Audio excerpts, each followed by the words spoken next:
Hello, and welcome back to GNN Gaming.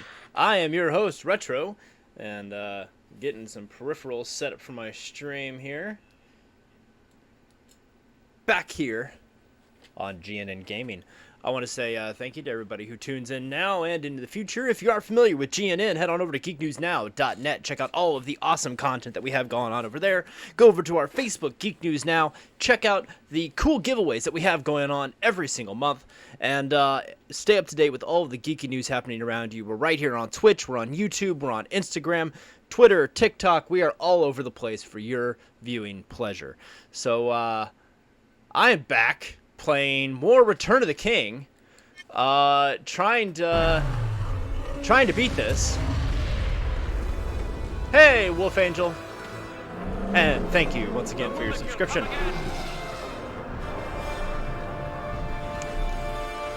Of course, it starts me on the opposite side that the elephant spawns on.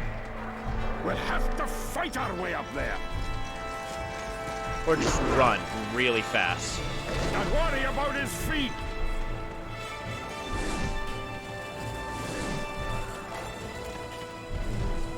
Hey, Bricker. Welcome, welcome, welcome.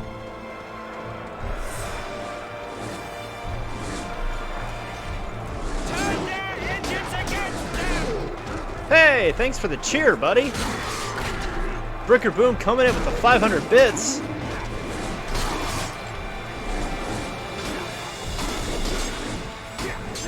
That just might get you a song. I don't know. We'll see.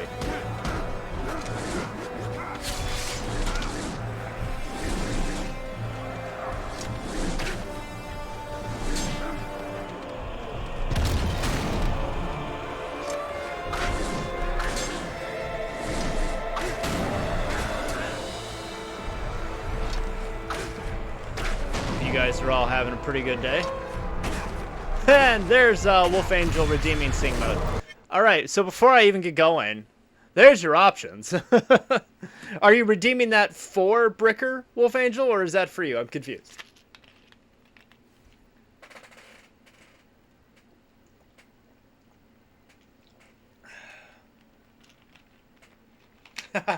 Alright, Bricker, these are your choices. I'll let you choose, buddy. Since you donated the bits, you get to choose. I have, on the left, I have Disney. On the right, I have Broadway musicals.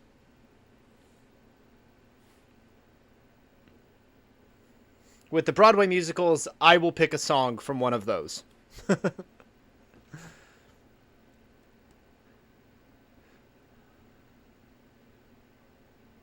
Big fan of Go to the Distance. Alright. Okay. I have no idea if my voice will be able to do this tonight, but we will, give me one second. I gotta pull up the lyrics here. Make sure I get the movie version this time. Last time I got it, I got the, Michael Bolton, which has a lot of extra stuff.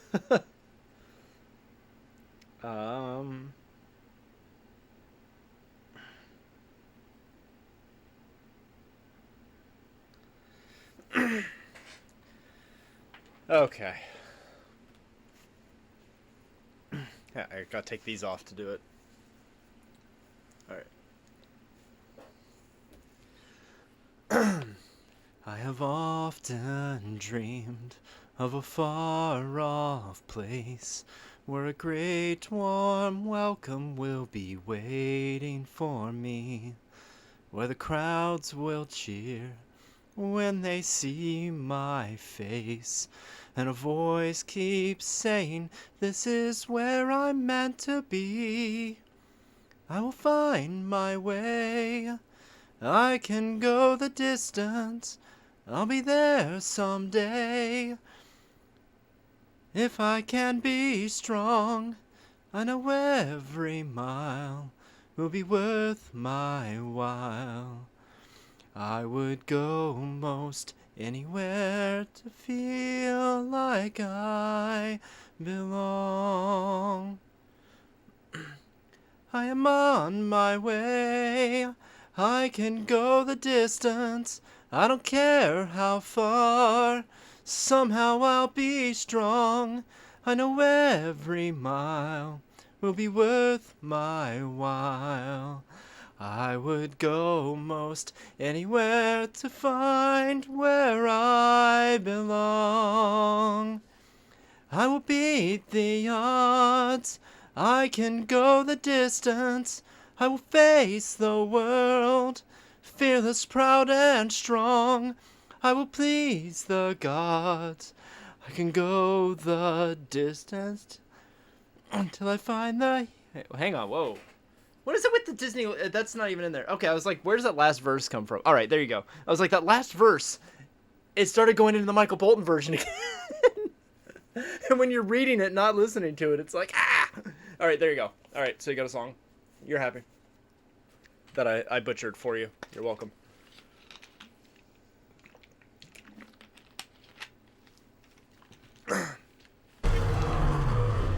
I'll go back to killing things in Middle-earth. I would say I'm better at that, but if you watched my stream last week, you would know I'm really not better at killing things in Middle-earth. The Witch King circles above! Attack him! Quickly!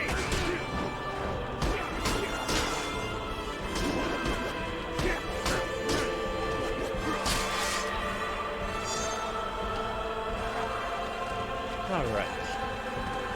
I always start off so well on this, and then it's like if you miss time one bit and get behind, you're just stuck behind. There's no fixing it from there.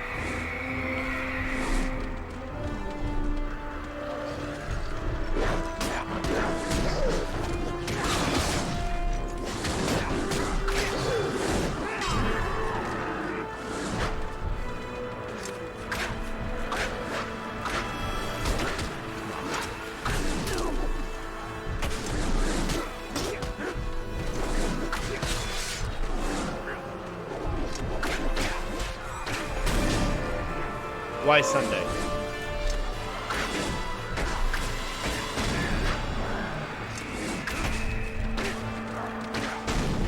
What do you have Sunday, Wolf Angel? Oh, yeah! Well, because it's October, that's right. Yeah, I'm working on some Halloween songs. That song list is going to change rotation starting in October, and it's going to be stuff from various haunted musicals. I'm gonna leave Phantom of the Opera on there because in a lot of ways that's a horror story. I'm going to leave Sweeney Todd on there. I'm going to be adding Nightmare Before Christmas, and I'm going to be adding I might add Corpse Bride, but I might actually just limit to those three because there's a lot of great songs in all of those that I can do. Yeah, if you really want to hear somebody sing well, get Wolf Angel.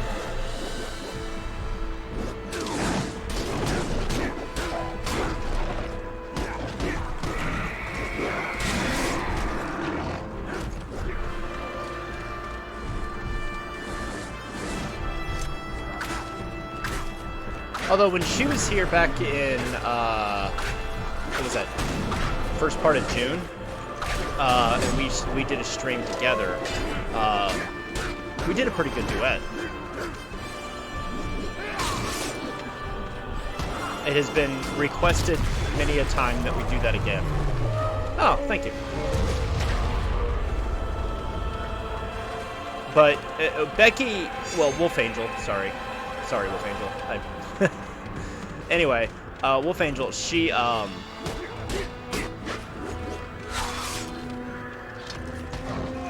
do a lot more pop songs than I will, and more current stuff. I do exclusively musicals, because that's what my training is in, theater and performance and in musicals.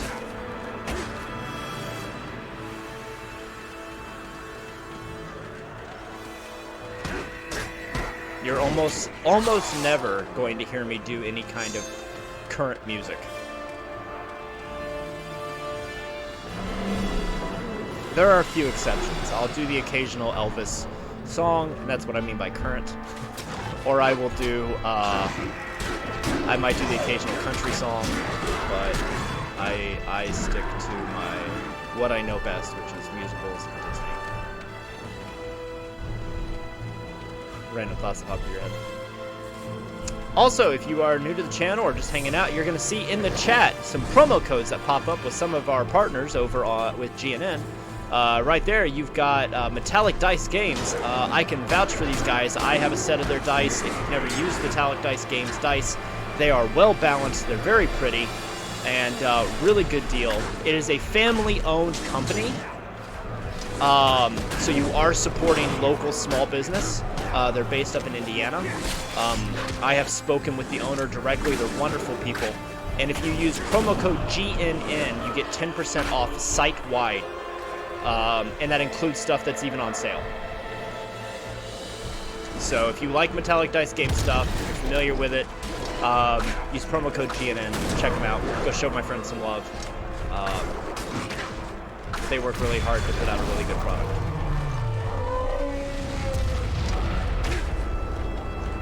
And we are working, it isn't confirmed yet, but we are working to get a giveaway from them, to get them involved with our stream for the D&D game at the end of October that we're doing with GNN. More details to come on that as we have them. So it isn't confirmed yet, but we are working with them to get them involved as a sponsor for the game. There's a lot of great interest there, and they're really good Have an people. axe big enough for this one? Behold! The dead have come to save the living!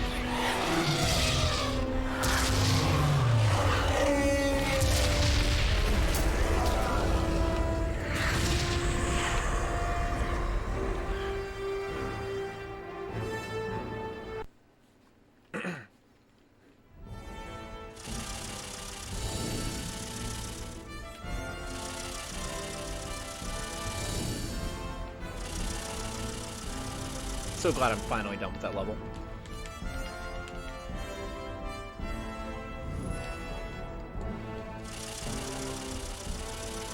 But you're gonna see our Streamlabs bot pop up throughout the stream, and with different promo codes and stuff.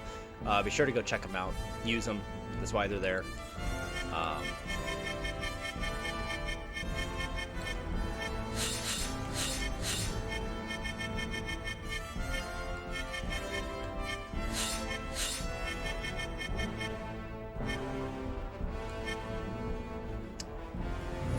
We're gonna increase everybody's health.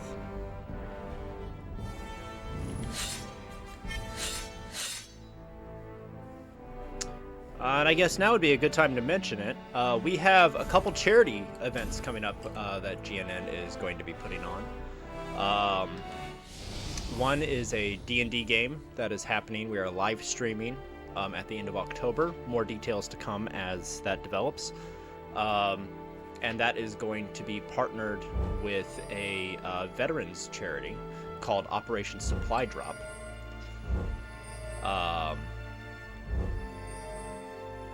And after that,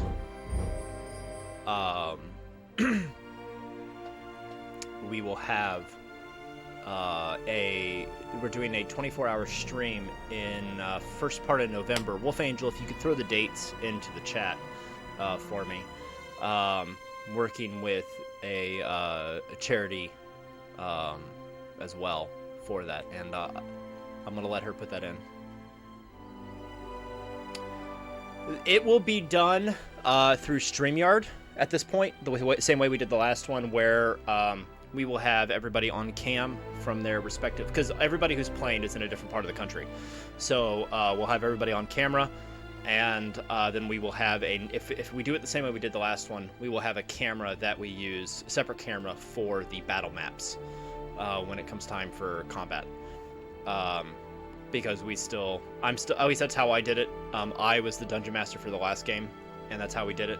But I'm big on, I have 3D printers, and so I'm really big on using minis because I can. I don't know if we're going to do it the same way this time. We're going to have different people DM every time that we do this. Wolf Angel will actually be our dungeon master for the Halloween game on October 29th. She'll be the dungeon master for that game, which is exciting.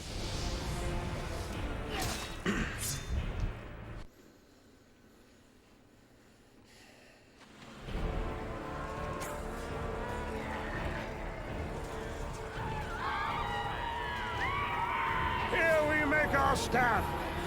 The enemy slays your people. We must save everyone we can.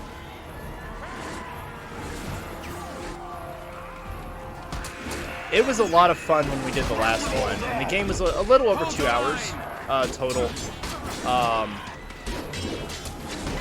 Everybody involved with the last game were different people within the Geek News Now community. We had somebody from our YouTube teams. We had somebody representing our Twitch team.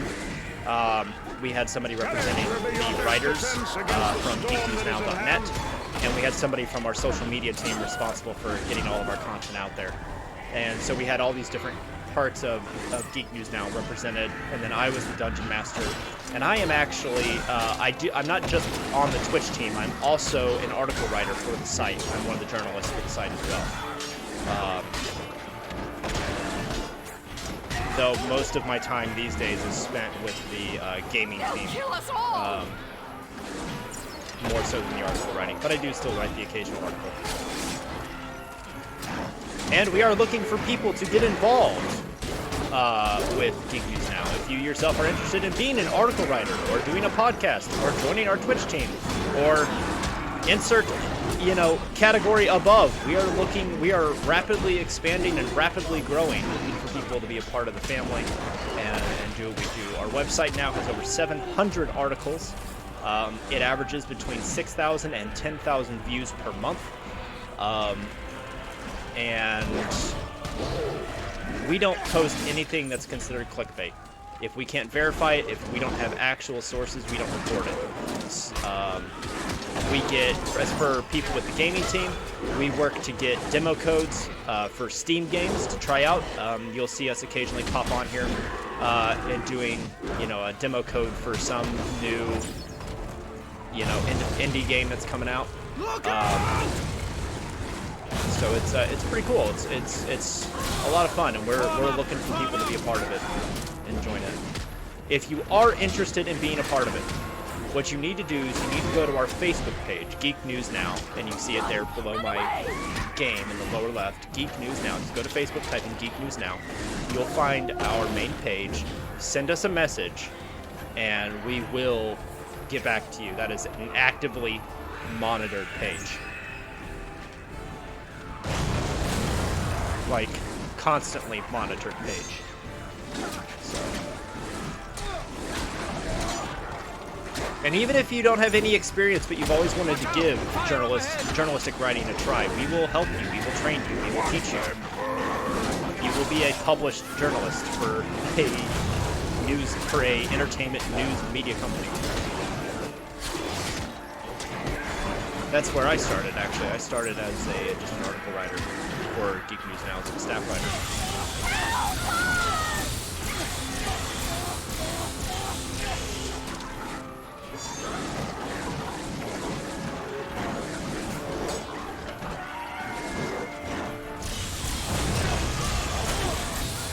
The other really cool thing, and not a lot of people know this, and I'm going to talk about it because my stream, I can't.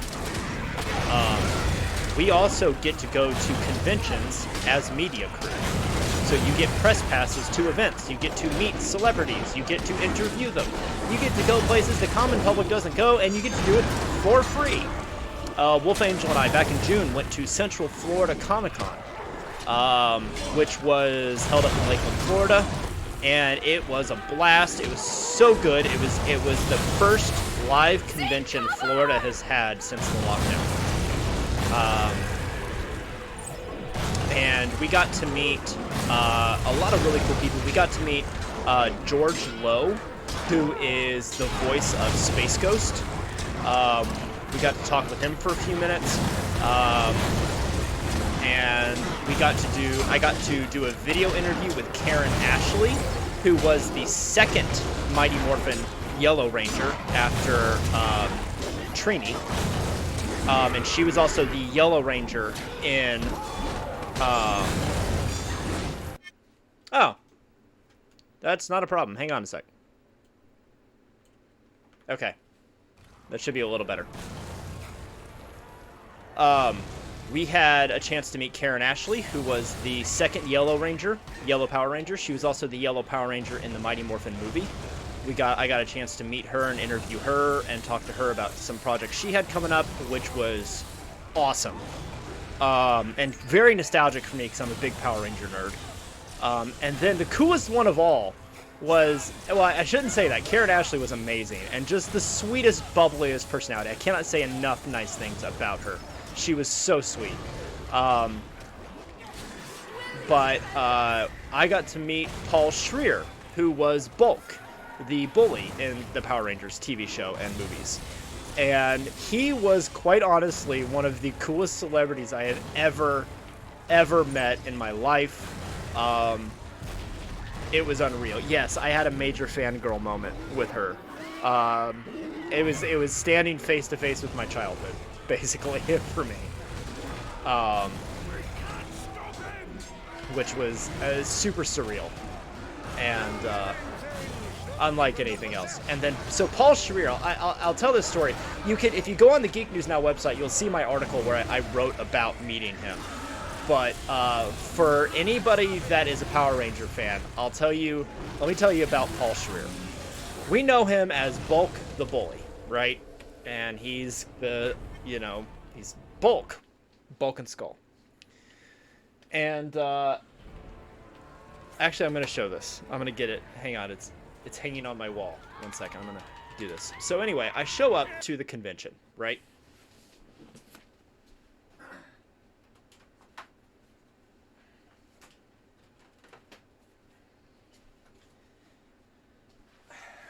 So I go to the convention, and we were told that our press pass would let us talk to people, but our press pass wouldn't. We wouldn't be able to do video interviews. And in spite of that, Karen Ashley actually offered to do a video interview with me, which was awesome, so I did. But I had a notebook with me, right? And I wrote down 5 questions because they didn't want us to take up too much time with the celebrity. So I wrote down 5 questions for each celebrity that we had planned to meet. And so I walk up, and Paul Schreer, well, everybody is like, if you've ever been to a convention and like you go to the celebrity tables, they're all behind their table, which is usually in a long row, and they have their handler with them. And you almost never interact directly with the celebrity, right? You interact with the handler. You give the handler the thing you want signed, they give it to the celebrity, and then back. And that's every convention I've been to for 20 years, right?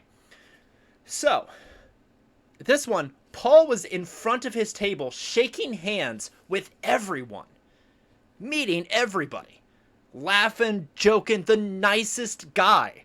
So I walk up to him and we introduced who we were, said, yeah, we're here with Geek News Now. We're here with press passes. Can I take a few minutes of your time just to, talk to you? And he was like, yeah, sure, whatever. So I pull out my notebook and he was like, wait, you're writing this down? And I was like, well, unless you want me to videotape this. And he goes, no, I want to see you analog this. So I had my questions, right? And I ended up framing this, and there's a reason I framed this. I had my questions, and I asked him the first question, which was, he is actually a director for Hello Kitty and Friends. Paul Schreer, Bulk, is a director for Hello Kitty and Friends, which is hilarious. And I asked him about it, and he gave me this kind of very formal answer. Saban Entertainment bought Hello Kitty franchise and so on and so forth. He was part of the Saban franchise, so they asked him, he got the job to do it. Well, the rule is, when you go to a convention with a press pass, that when anybody approaches a celebrity, you back off. Right? You let the celebrity take the picture, do the autograph, because that's how they're making money. So this guy walked up, and so Wolf Angel and I, we backed up. We gave him space, let him do his thing, but the guy wasn't doing anything. He was just talking to him and telling him about every episode he loved him in of Power Rangers. And Paul was so great. And it was just like, oh, yeah, I remember doing that. Yeah, that was really cool. Yeah, that was a favorite episode, blah, blah, blah. He was being really nice to the guy. But he kept looking over at us like, would you please come save me? So he kind of scooted over and then eventually kind of broke away from the guy, thank you, have a nice day. Turned around, yanked the notebook out of my hands, took my pen, and began filling in his own answers to my questions. I'm going to read them now. I want you to understand there is a little bit of profanity. It is quoted here by him. Be aware. But these are his responses to of what I asked. I said, after 300 episodes of playing Bulk and Power Rangers, how does it feel to finally play a Power Ranger yourself in Hyperforce? They did an online RPG charity stream of Power Rangers Hyperforce, and he was the Yellow Ranger. His response that he wrote on here, Bitchin' Bob. The next question was, there's a show that's in pre-production called The Order that he's also in, that Karen Ashley is also producing. And I said, in The Order, now in pre-production, is there anything you can tell me about your character, Varys? And he wrote, ask her, and then drew a picture on the paper pointing to Karen Ashley next to him. I said, do you have any other projects in the works? He said, trying not to choke a bitch. And the last question was, do you have a favorite moment you reminisce on with all your years in Power Rangers? And he wrote, Payday. And then handed it back to me. And the pen. And Wolf Angel and I are just kind of standing there like, what, thank you. And he shook my hand, laughed. We were laughing and said, take care, guys, enjoy the convention. And we walked away. And I got about 20 feet away and I was reading this and I went, nobody will ever believe he did this. So I texted my editor and sent him a screenshot of it. And here's... So hang on, before I show it. I texted the page to my editor. And my editor's like, you got to get him to autograph it or it just won't be anything. He's like, he's got to autograph it. He's like, I'll never believe you if you... He's like, I've never heard of a celebrity doing that. Okay. So we got some lunch. And after lunch, I decided, I was like, all right, I'm going to get in line. I am going to pay this man for an autograph and pay him for a picture. Because I need proof. I didn't even I was so stunned by what he did. I didn't even think to take a picture of him writing it on my phone. So, yeah. So anyway, I go back up to him and he sees me and sees Wolf Angel next to me. And he's like, don't tell me your editor wants more. I said, well, they don't believe you. They don't believe that you did this. Remember what I said. Normally, you hand your stuff to the handler. The handler then gives it to the celebrity. He reached up and yanked the notebook out of my hand, grabbed a big blue Sharpie, wrote, Bulk and Skull forever. Yes, I made this. His signature. And then at the bottom, he wrote, Heroes suck, in blue permanent marker all over this page. And that's his signature there. And then he came around the table and his handler was there and he was like, give the handler your phone. So I did. And the handler went and took a picture of us with him. And he's holding the notebook page that he autographed in it. What's hilarious is, they do a couple pictures, right, when you do this to make sure they get it. So it was like 1, 2, 3, click, 1, 2, 3, click. And he was like, okay, do one for me. Well, both Wolf Angel and I are facing forward, facing the camera, smiling. He, in one of the pictures, is giving us the middle finger. He's flipping off the camera with his tongue sticking out. I didn't even see it until I was going through my phone because I'm next to him, but I'm facing forward. I'm not paying attention to him. I'm looking at the camera. Yeah, so I have this amazing picture of him holding the notebook with his middle finger up and his tongue sticking out, and it was absolutely amazing. So that's my story from that convention. It was the funniest time I have ever had with any celebrity I have ever met. And it was also really cool to be like, here's a guy who just genuinely loves what he does and loves his fans and remembers his fans. He wasn't afraid to crack a joke and laugh.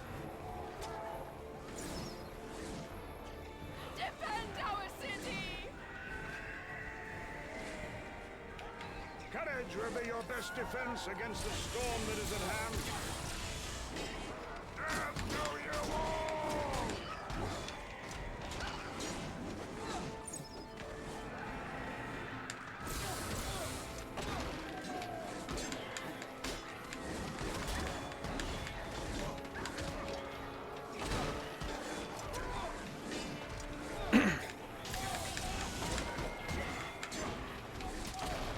But yeah, I have those. I leave those hanging on my wall. And actually, so I have this picture here, and I got printed. And what you can't see is behind this picture in this frame is the picture of him of him giving us the middle finger. He told us that there was somebody else that came up to him at one point, and they were like, it was some kids, and they were like, we really want your autograph, but we don't have any money. And he said, well, if you let me sign your forehead in permanent marker and post it on Instagram, I'll do it. And so they did. And so he showed us the picture. He pulled it. They tagged him on Twitter. And it was these kids. And he, there it is, Paul's signature in permanent marker across this kid's forehead in front of his table. I was like, that's awesome. He was just a very genuine person. And it was really refreshing to meet that he was.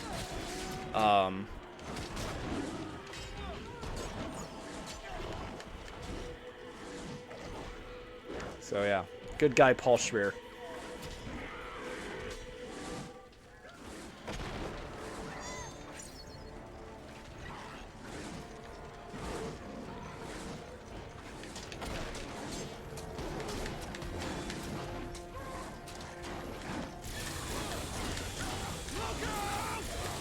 And I just want to go on record and say,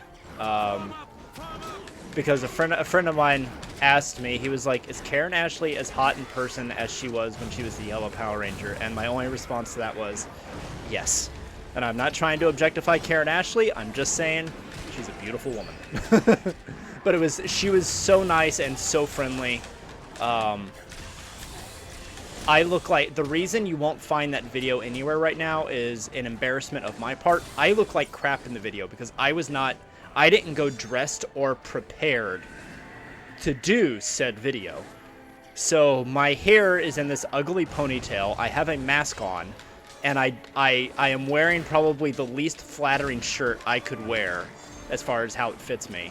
I was just wearing my Zelda shirt, but in the video, I'm so self-conscious of how I look in the video. I can't bring myself to post it online, but I have it. And I was like, you know what? I didn't get her autograph, but I have video proof I was standing there talking to her, and that's just as good. Watch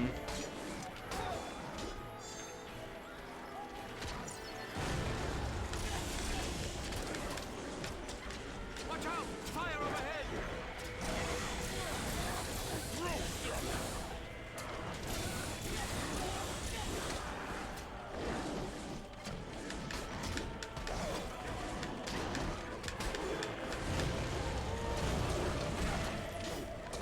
I will say, I think I consider myself fortunate that of the celebrities I have met in my life, I haven't really had too many negative experiences with them. Usually because I've learned that celebrities who go to conventions voluntarily generally like their fans. And so as long as you kind of respect the thing, but here's the thing, here's the other thing I've learned, and I'll tell you this little secret about approaching celebrities and talking to people who are famous. They don't get to feel what it's like to be a normal person very often. So if you treat them and talk to them like they're your friend and you're being nice and respectful, they will be very accommodating to talking to you. It's been my experience. Just talk to them normal, because they don't get to feel normal. They're in the limelight all the time. They're being looked at all the time. Or they have, like, I met Billy D. Williams years ago, who was, Lando Calrissian, and he was in a lot of things, all right? But most people know him as Lando Calrissian. And Billy D. Williams, he was so tired. It was at Star Wars Celebration 2, and I remember he was so tired. He had been signing autographs all weekend, but he still greeted every single fan with a smile. And was just a very humble, kind of quiet person. He wasn't overly talkative, but he was a very nice guy. Peter Mayhew, who was Chewbacca, the late Peter Mayhew. I met him at a convention. The same thing, greeted every fan with a smile. Very, very cool.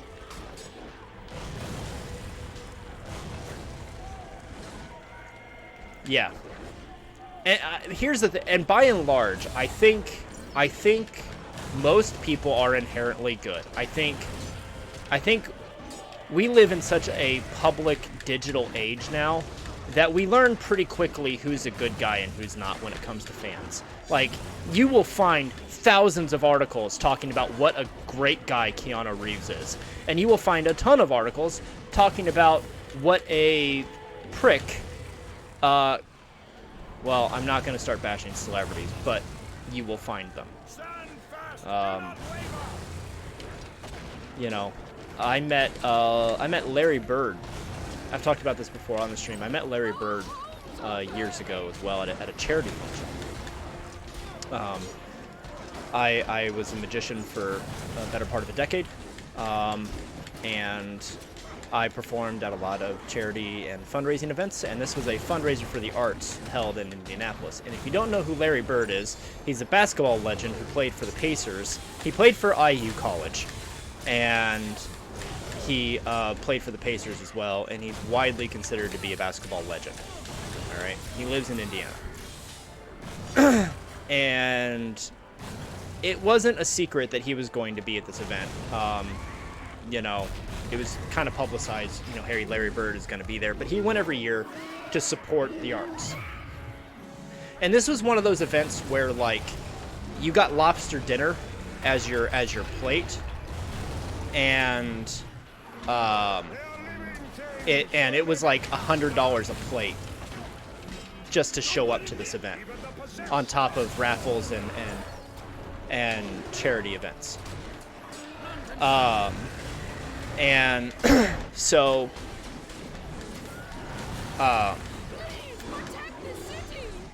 I show up to this thing, and there's all these finely dressed people there to support the arts and whatnot. And everybody's like, oh, when's Larry Bird gonna get here? When's Larry Bird gonna get here? And I was like, trust me, you'll know when Larry Bird arrives. He's 7'2". All right, you're not gonna miss Larry Bird in a crowd. It just, you can't. And I'm 6'2", and I get nervous around people taller than me because so few people are. So we're performing, and naturally at events like that, whenever a celebrity shows up, people kind of swarm the celebrity to kind of rub elbows and whatnot. And I was there to perform, so I'm more or less walking around mingling with everyone. And I didn't really get much of a chance to go to him directly until near the end of the event. Everybody was sitting down having dinner, and I was, why is it doing that? Why was it throwing it over there? Everybody was sitting down having dinner, and I walked up to his table to do some magic. And afterwards, I just shook his hand and said, thank you for supporting the arts. And he said, my pleasure. And just shook my hand and was a really nice guy, and that was it. That was my only interaction with him. But he was very nice, and his wife was the epitome of class. Very classy lady. She walked with. You could tell she held her husband in great pride, and but she was very much a very nice, genuine person with a really genuine smile. So shout out, if for some reason either one of them were to ever see this stream, shout out to both of those people. They are wonderful people, even for just the few moments I was around them. You asked about magic streams. I have thought about it. It's kind of a tricky thing to do because a lot of my magician friends embraced doing virtual magic shows. I have not fully. I am used to performing with people in the room. I'm not used to performing for a camera hoping people are watching. So I haven't done it. I have considered doing it. I have considered doing rudimentary magic classes through Twitch.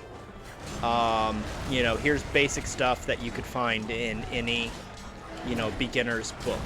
I won't go into like the big deep illusions, or things that would ruin somebody's career, or things that are, copyrighted. But stuff like, I would pull one of my magic books off the shelf that you can get at the library and explain how stuff in there is done. I could do that, you know, and I could fill hours of content with that, because my magic library is kind of obscene.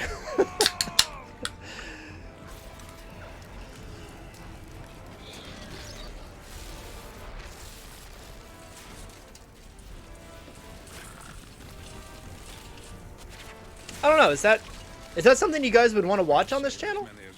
Like, if I broke out one of my old magic books and went through, like, different card tricks and rudimentary magic stuff? Would you guys want to see that? Would that be content? I don't know, would GNN Gaming be that, or should I do that on my own Twitch? For those of you who don't know, and I'm gonna put this out there, Wolf Angel is actually the person in charge of our channel. I mean, she streams, but she's actually also the person I have to go to for content. So if she says, "Yeah, do it," then I would.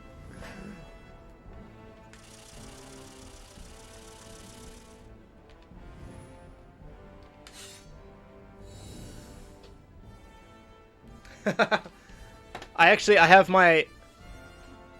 Yeah, on the wall there are my Harry Potter robes. I could wear my full Harry Potter shirt, tie, vest, and robes, and do that. That would be geek content, right? Teaching the Muggles sleight of hand.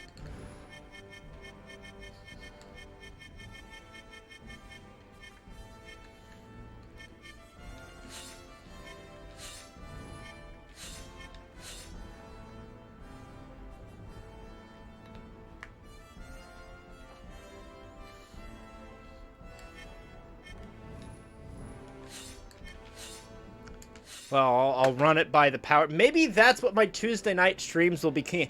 That would be hilarious, actually. So I'll tell you guys while I do this, and we're playing here. Just so you guys know, I'm going to be playing this tonight until I beat this, because I want to move on to the next Lord of the Rings game. So I'm doing this tonight until this is beaten.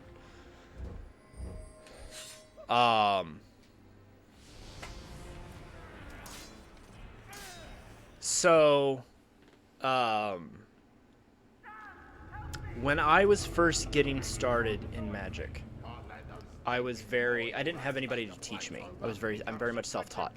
In the beginning, I've had mentors over the years, but in the beginning, I was very self-taught. And,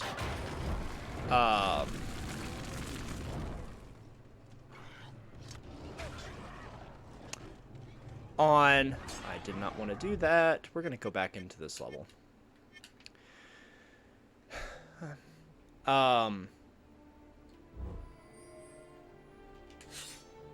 Where was I? I was in Plainfield, Indiana. There was a mall, an outdoor mall that was built in Plainfield, Indiana, and I want to say within the first year or two that I was comfortable doing walk-around close-up magic. I would go there, and I would just walk around the streets outside the mall, and I would just perform for people until they actually banned me from the property. And that's a whole other story. But I went there to practice magic, and while I was there, I met another amateur magician who was like, "Hey, me and some friends get together on Tuesday nights and we practice magic tricks. Call this guy. This is my friend who hosts it. You should call him and talk to him." And I was like, okay. And so I called him. His name was Randy Pryor. Very talented amateur magician. His dad was a professional magician before him. And so every Tuesday night for a couple years, a group of us met. Small group, but a group of us met. And we called it Top Hat Tuesday. And we would each bring some new trick that we learned or we were working on.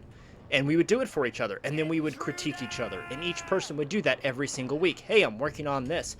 And we would go for hours. I mean, we're talking 4 or 5 hours, and there would only be 2 or 3 of us. And near the end, it came down to where it ended up being just me and Randy who were doing it. And Randy was actually one of my groomsmen at my wedding, and he's become one of my dearest friends. But that's how that started. Was Top Hat Tuesday, and so much of what I learned as far as confidence and performing, and Randy was a student at IUPUI, Indiana University, Purdue University of Indianapolis, major campus in downtown Indianapolis. He was a student there, and so we would walk around. We would practice magic in his dorm, and then like 1 or 2 nights a month, we would go out onto campus, and we would actually try on students magic tricks. And it taught me how to be confident walking up to complete strangers and saying, "Can I show you a magic trick?" And what was hilarious to me was the way people would react. I got to the point where, you know, here I am, this skinny white boy in inner city Indianapolis, downtown Indianapolis, which is a predominantly black community. And I was walking up to some of the most thug-looking group of guys that under any normal circumstance probably would have been happy just to beat me stupid and say, "Hey, guys, want to see a magic trick?" And within 10 minutes, they're my best friends. You know, it was like, it broke all of these social barriers. Magic broke, it's insane the way it works. It was, I performed for a black fraternity at IUPUI, which was absolutely one of my favorite crowds I have ever performed for, ever. But that's the thing, is magic and live performance, it doesn't care about, it's about the performance. And so it breaks down all of these social barriers that that exist between people. And I'm not even talking about like racist barriers, it's just cultural differences. But everybody can get behind enjoying a good card trick. Everybody can get behind seeing some mind-blowing illusion that by all rights shouldn't make any sense, but it does, and it's amazing, you know? So it's this wonderful social equalizer. I love it. So maybe I'll talk with the powers that be, and maybe when I finish the Lord of the Rings streams on Tuesday, if everybody says okay, then I will bring back Top Hat Tuesday.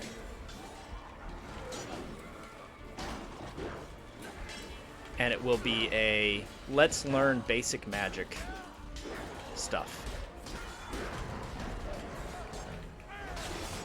And the cool thing too is that we download all of our videos and we upload them to our YouTube channel. So, because the Twitch VODs only last for 2 weeks before Twitch deletes them, but we download them and put them on our YouTube channel right away.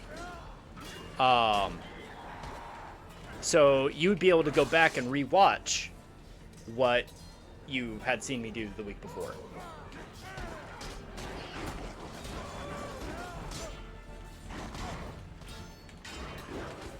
Well, thanks, Bricker. I appreciate it, buddy. And I'll see you in the Discord. Take care, bud. Thanks for being on. And Cam, I saw you slid in here, and I know I haven't acknowledged you, but happy to see you, brother.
find a way to use that against them.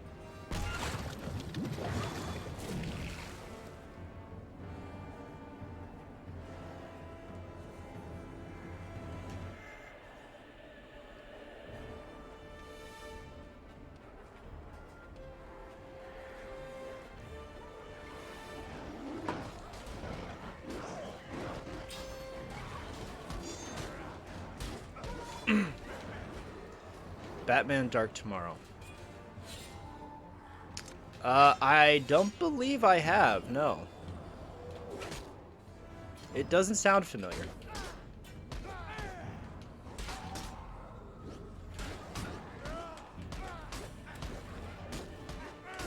What console was it on? I mean, I'm familiar with a lot of really crappy Batman games, but This might distract them.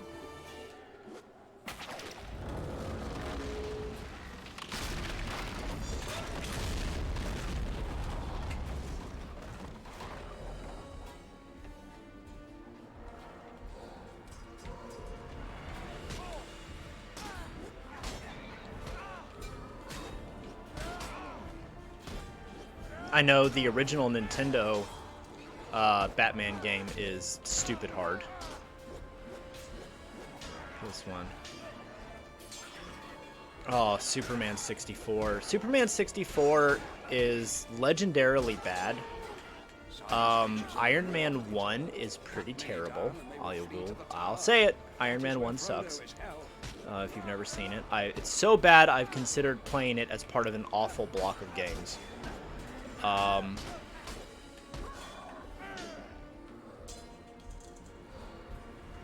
worry, Mr. Frodo. I haven't forgot you.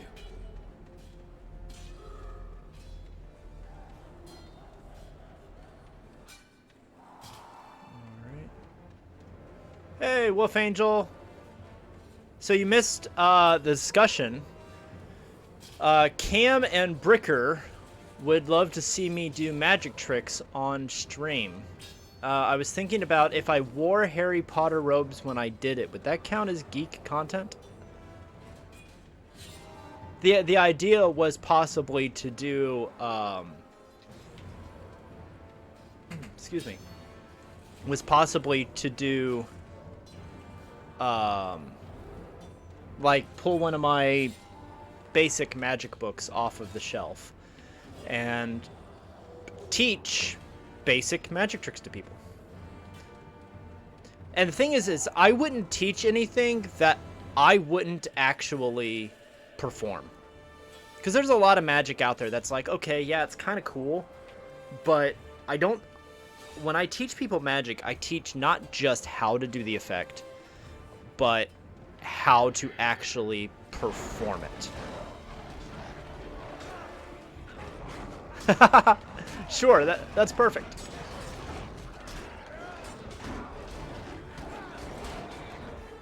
But I was thinking maybe Tuesdays, when I finish the Lord of the Rings stream, I could, this could be a thing.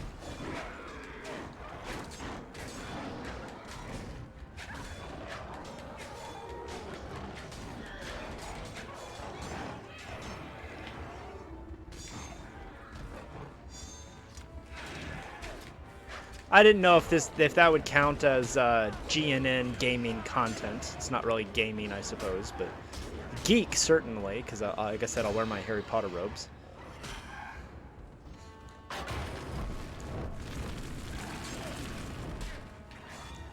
And the other thing is, I would pick magic with things that like people would actually have, so that like if they wanted to follow along while I was on stream, they could. Like, I think the only thing people would need really would be a deck of cards. Just like any off-the-shelf deck of cards. Because I don't... There are trick magic decks out there. I don't use them. Contrary to what people think when they see me perform. I just buy a pack of cards at Walmart.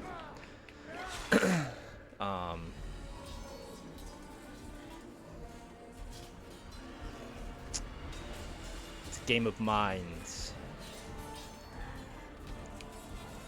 But yeah, I think that would be a lot of fun. I would certainly enjoy doing it. It was such a passion of mine for so many years. I think it's got marketing capability.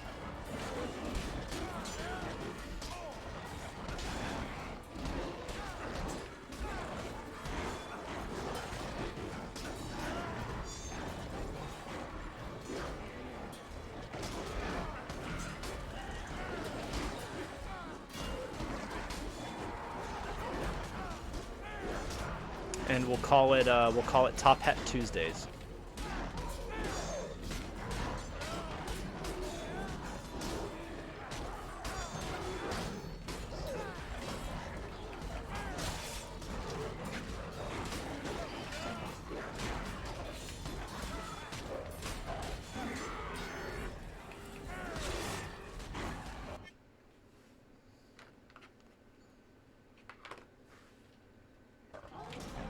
Looks like a way up.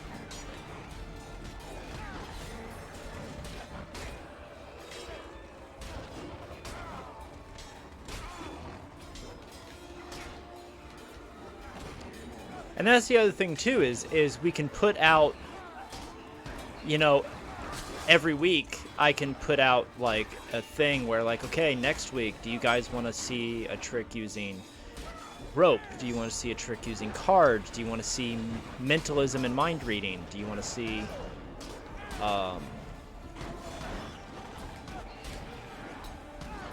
you know, we can theme it, you know, week to week or month to month, you know. I think there's potential with it. I think it could be fun. A lot of ways to add variety.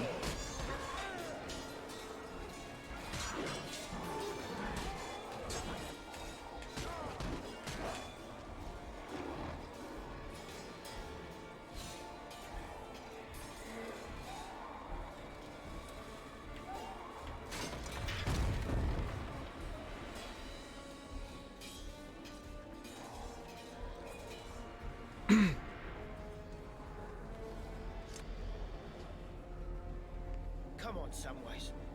Going to have to find a way into that tower.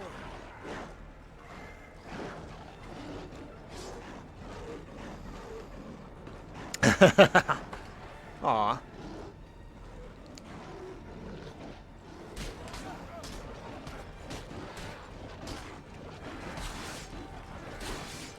I have always found personally, and for those of you that are in the chat, you can tell me your thoughts, but I have always found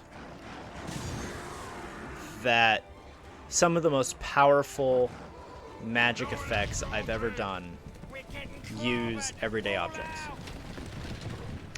So much so that my show these days is almost entirely bought at your local store.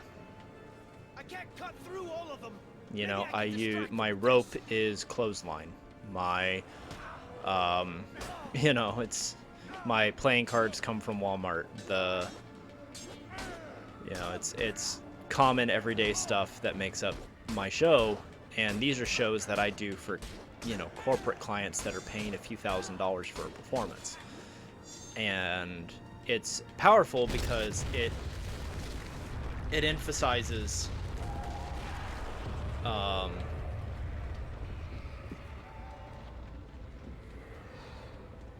that it really drives home the idea of, you know, nothing up your sleeve, you know, and all of that. It just makes it a stronger effect, in my opinion. That's mine.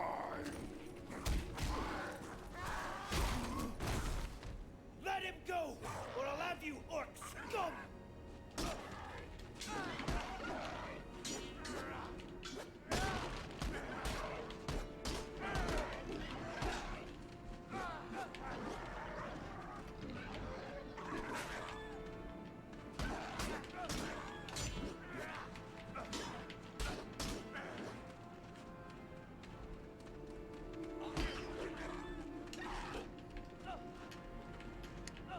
Oh, Wolf Angel's lurking. Thank you for the lurk, for letting me know.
It's like the one atypical enemy in this whole game.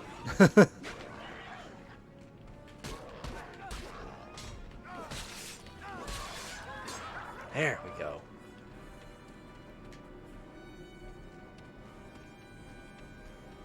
Sam! Ah. Come on, Mr. Furrow. I know the way out of here. Thank you, Sam. We're close to Mount Doom now. Just a short way more and you'll be free of that ring.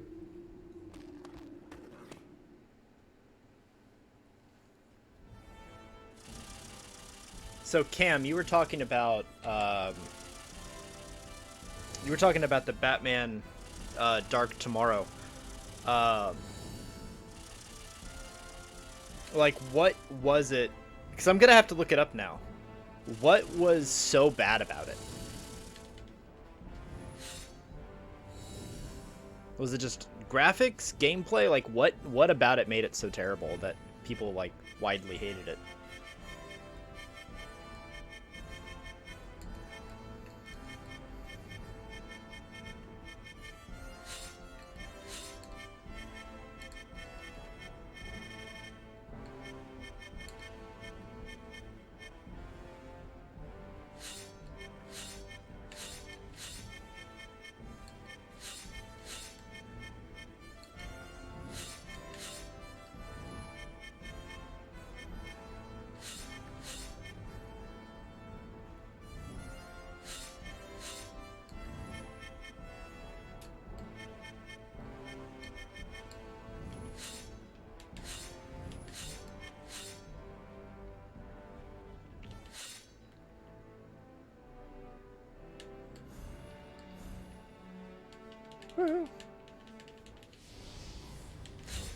And just as a reminder, this is not a once again, this is not a 100% playthrough of the single player. This is a all unlockable. As long I'm pretty sure we'll have to see what it takes to unlock everybody. Let me see real quick while this is going. Gondor lies shattered in the greatest battle of our age. But the enemy regroups, and our war is not yet won.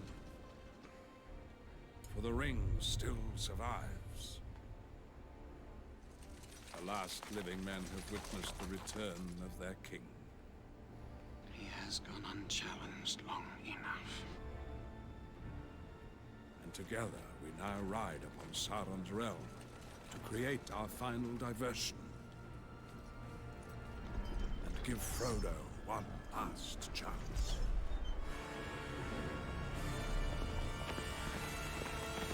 Okay, yeah. Once I beat the game, I should have everybody unlocked, including interviews from different additional characters that we can watch. I shall give you a message for your master. This guy. You know, this part that didn't happen in the movie at all. Sauron the Great bids you welcome.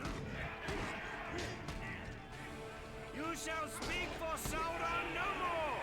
Good. The halfling was dear to you, I see. This is for Frodo. Know that the halfling suffered greatly at the hands of his host. It is you who shall suffer.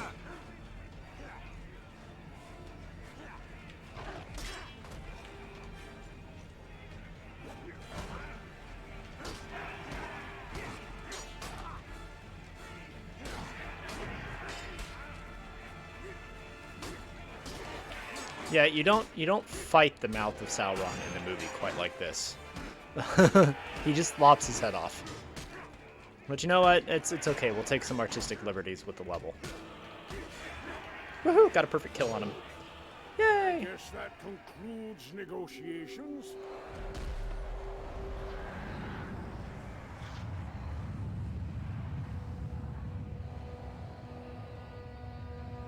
We have drawn his army to the Black Gate. For ourselves, there is no hope. This is our final act to give Frodo time to end this evil that marshals before us. All right. To position!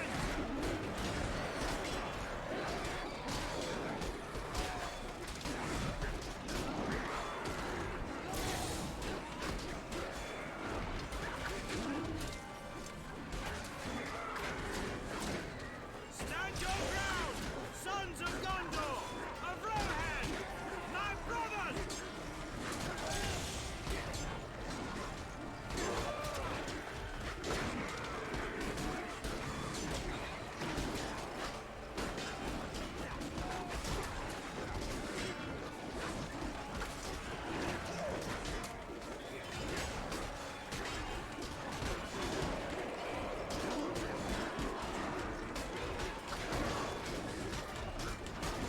All right, there we go.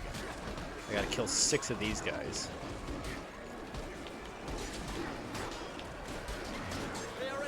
Thankfully, they're not too hard. You just have to get them away from enough of the other enemies that you don't get completely overwhelmed.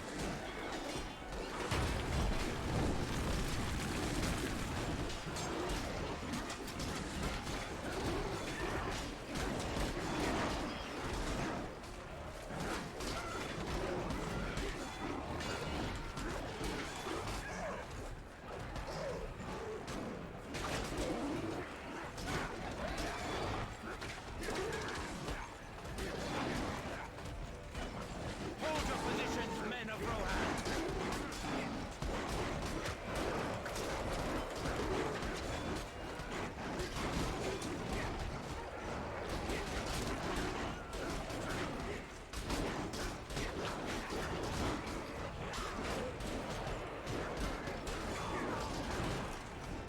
From a game design standpoint, this is actually a really clever way to do this level, because what happens here is that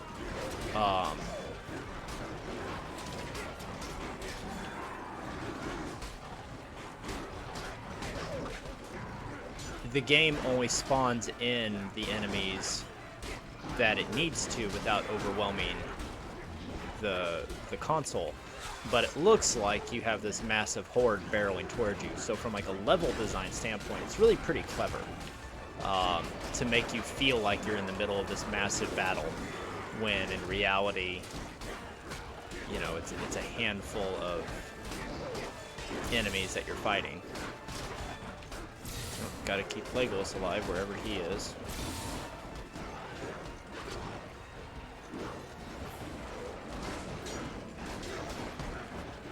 Oh, Legolas is dead. Is it gonna make me fight the Mouth of Sauron again? No, it's not.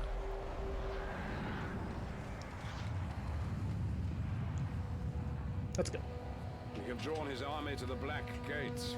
For ourselves, there is no hope. This is our final act to give Frodo time to end this evil that marshals before us. To position!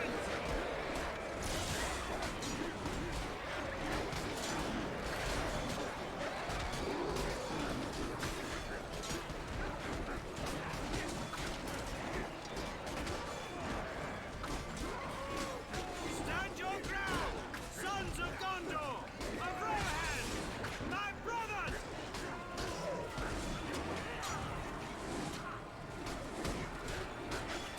You know, if Aragorn had just held on to his oath a little while longer with the Dimwalt army, the Army of the Dead, this would have been a cakewalk. But no, he had to go and release them after the Battle of Gondor. But to be fair, he didn't, at the time, it wasn't a plan to make a mass frontal assault on the Black Gate either, so. Do not have men enough.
Talk like a Disney character. Oh boy! Oh. We're marching on the Black Gate! Gosh, Mickey. Sure is a lot of orcs. Don't worry about it, Goofy!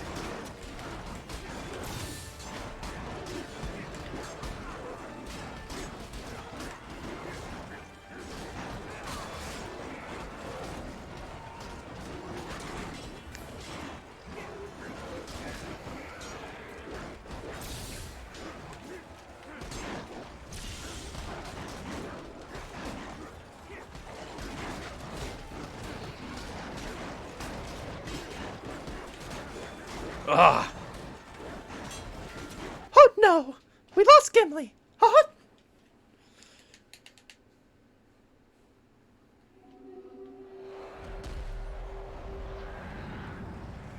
Boy, I'm surprised they could hit him, Mickey. He's so short. We have drawn his army to the Black Gates. For ourselves, there is no hope. This is our final act to give Frodo time. Time to end this evil that marshals before us.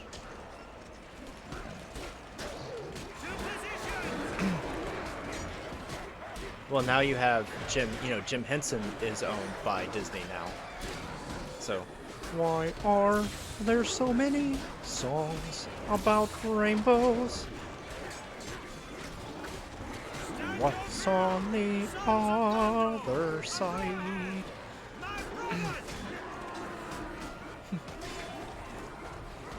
It's Return of the King! Yay!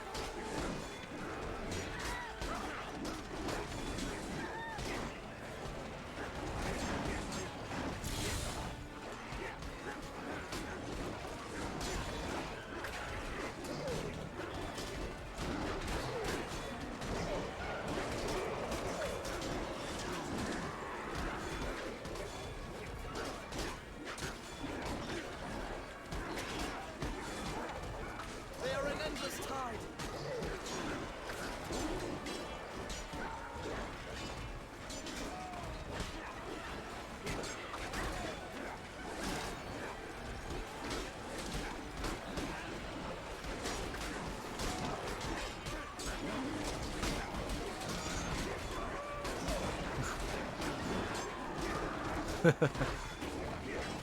Yeah, I can't do Nick Cage.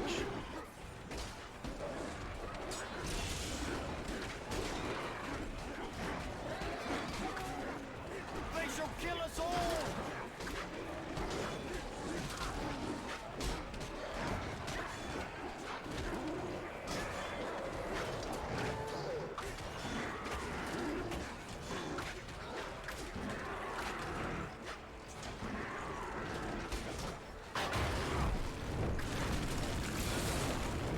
Is in the extended cut out of character. No, it's not. I think he was just over it. They came there with a goal to draw out the Black Army. And him standing there talking was wasting time. And I just don't think he had time. He's like, we don't have time for this. What's the quickest way to get to the goal? And I think that's it. I don't think it was out of character at all for him. We see him rush into combat very aggressively multiple times. He took on the ring wraiths to save Frodo without even hesitation. He's always thinking on his feet. For him, he's going, this is the most calculated way to get Sauron's attention. And to quote what he says back in Gondor, before they take it, keep his eye fixed on us, so that he's blind to all else that moves. Oh, man. It wasn't like that character, it wasn't like the Mouth of Sauron was going to live anyway.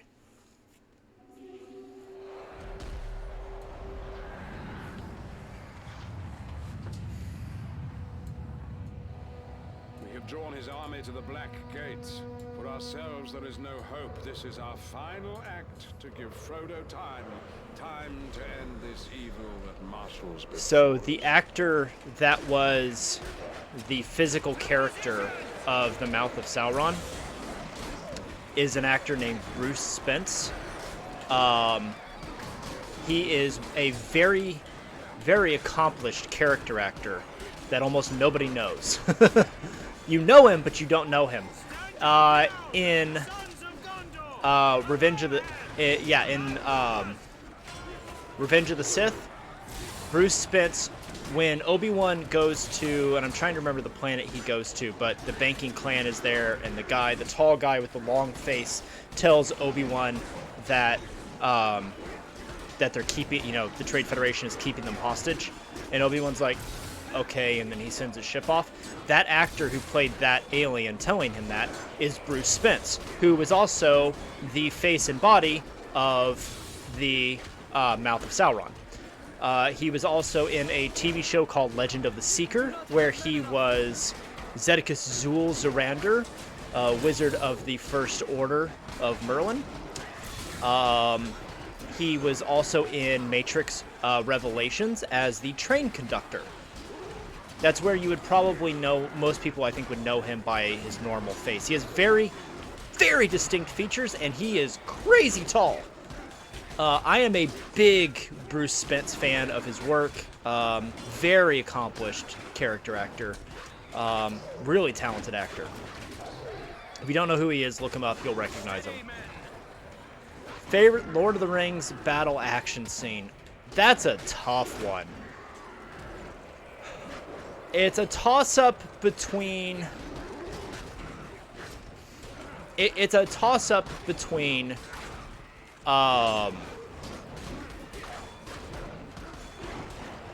when Theoden...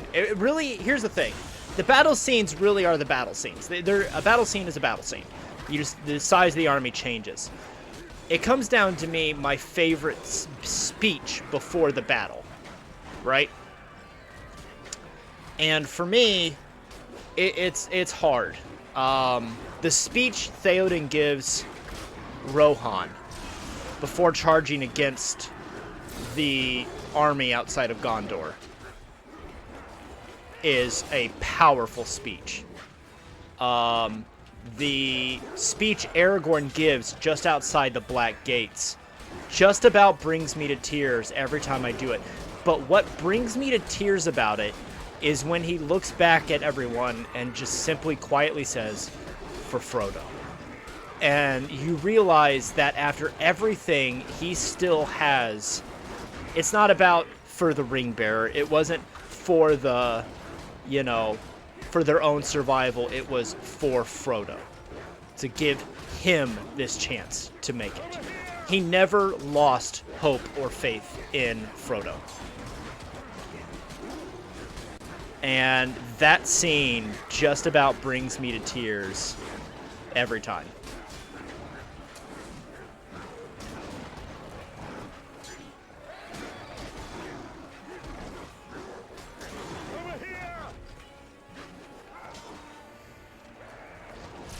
Yeah.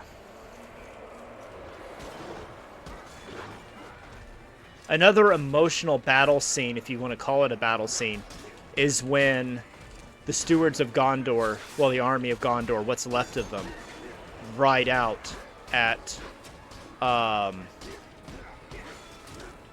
steward of Gondor's command, and they know they're riding to their death. And during that scene, when Pippin sings his song for the steward of Gondor, that whole scene is so emotional. And kind of just puts the perspective of war and combat into focus, that they have a duty, they have a job, and they're riding out even if they know it means their death.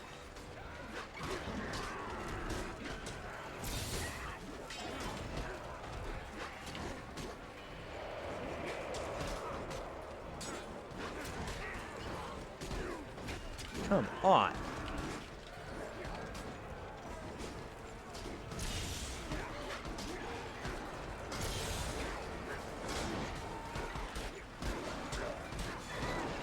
I knew he sang. I didn't know he had his own band. He also did the credits song in the last Hobbit movie. Battle of the Five Armies. He did the credit song, Last Goodbye.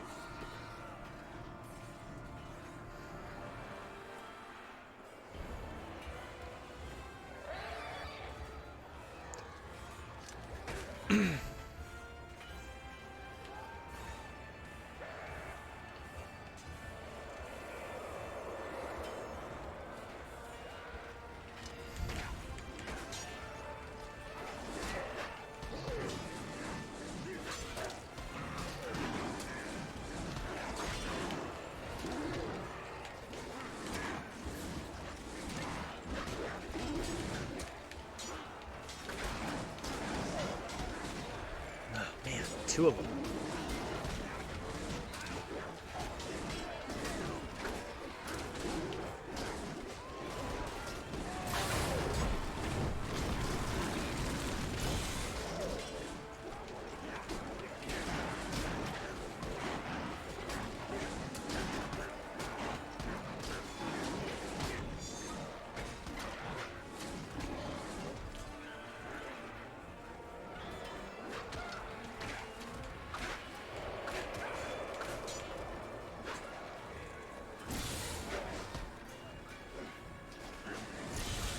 Oh, no!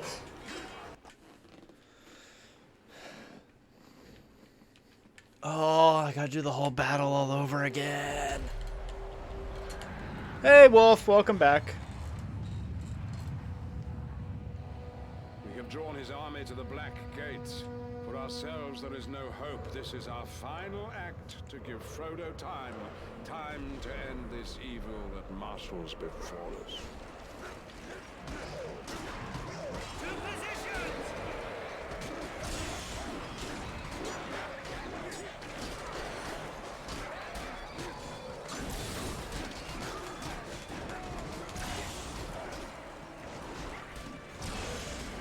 Yeah. Stand your ground! Sons of Well, it's kind of the first time that we see Aragorn as, like, a real tough guy, you know? Up to that point, we get it. He's a ranger from the north, and yeah, he took on the ring race with the torch. But this, you know, we see him, Mines of Moria, you know, he's pretty tough, but he's fighting alongside everyone else. But we really see him, like, as a true fighter in the Battle of Amon Hen. They are an endless tide.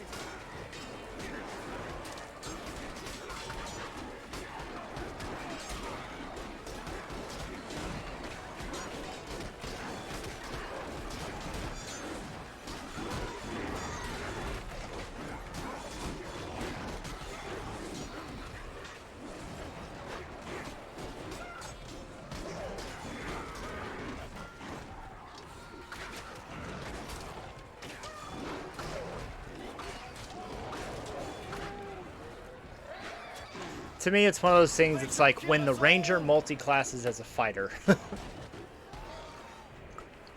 Because he ceases to be the ranger once he takes... And Elrond tells him that, you know, it's time to put off the ranger and become who you were meant to be. When he gives him Anduril.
Oh, it's alright, Wolf Angel. It's no problem. Hey, life happens. I'm just happy you're here for when you're here. At the same time I've been doing this, I've been thinking about what a Top Hat Tuesday stream would be like to do magic on, to teach magic on stream. I've never done it like this before. I've done Zoom magic classes one-on-one where I can work with the person and answer questions. This would be more of like a live lecture kind of a thing where I would cover it, I would show it, I'd show it a few times, show you the application, and then show you, and then move on to the next thing.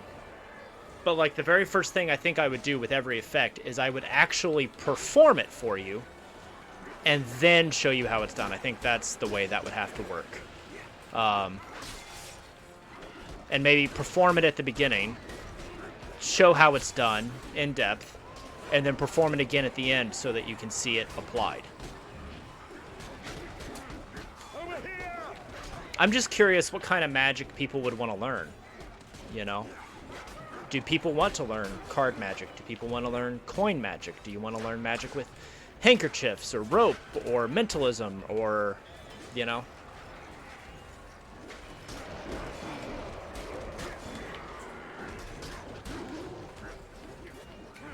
I can make book recommendations for people, you know. Hey, here's great beginners books. I have a book on my shelf widely considered to be, politely, the Magician's Bible. And it's a book that every serious magician that I have ever met has. And anybody can get it. I can teach juggling. Juggling is harder to teach by video and easier to teach in person, but I can teach juggling. Take defensive position. I can teach anybody to juggle in 15 minutes. Hey, G-Beast. Now, you won't be good at it in 15 minutes, but I can teach you the motion of how to do it in 15 minutes.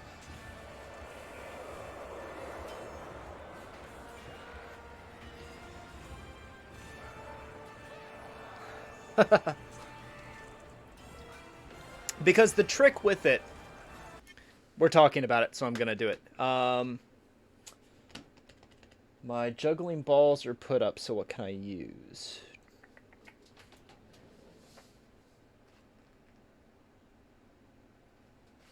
Hang on, we're going to get creative for a sec.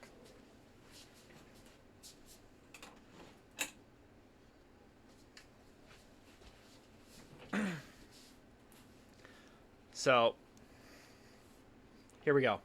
Here's a taste. Because we're talking, in case you missed it, G-Beast, we're talking about possibly on Tuesdays doing Top Hat Tuesday, where I teach beginner level magic tricks. So with juggling, and what I did is I took some socks and turned them inside out and balled them up. This works. This is actually really, really good. So when you're juggling, hang on, let me move this out. Let me move this out of the way. Hang on.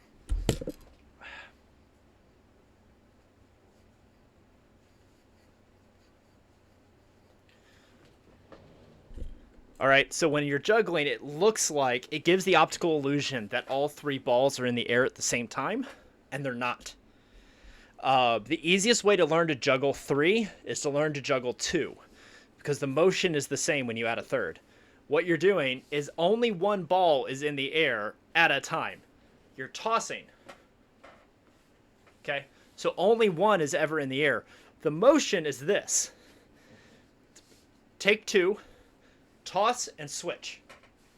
Toss, switch. Toss, switch. Toss, switch. Toss, switch. And to give yourself more time, throw it higher. It gives you more time to think and react. And then when you add the third, it's toss, switch, switch, switch, switch, switch. And you just keep switching.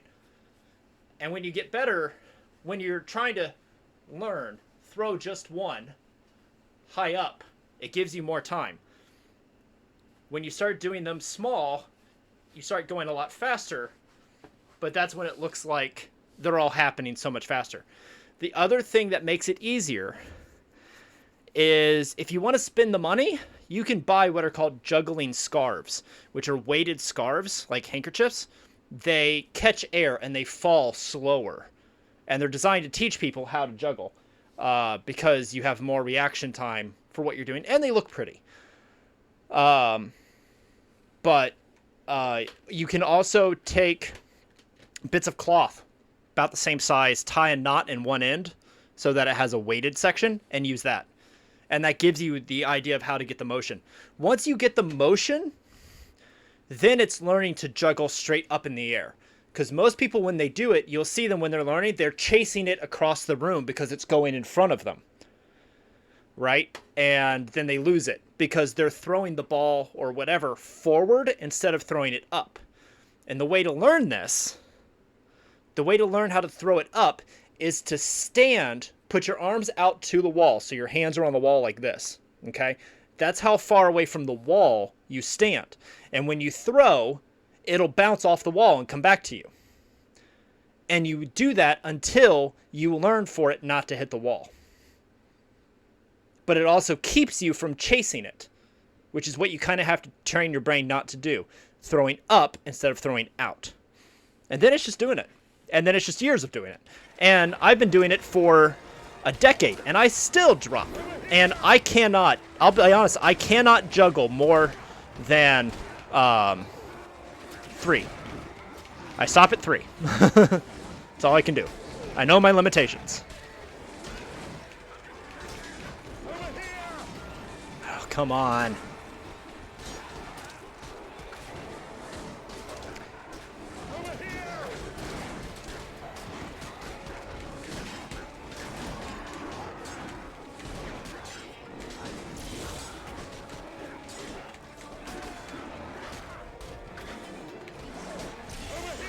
No, come on. Get up, get up, get up. Ah! Couldn't get over to Legolas in time. Like I said, the biggest mistake people make is they try to start with 3, and you need to start with 2. And even start with 1, and just get used to tossing it from hand to hand. And then when you add 2, you're just switching. That's it. And once you get really fluid at that, then you add the 3rd. That's it.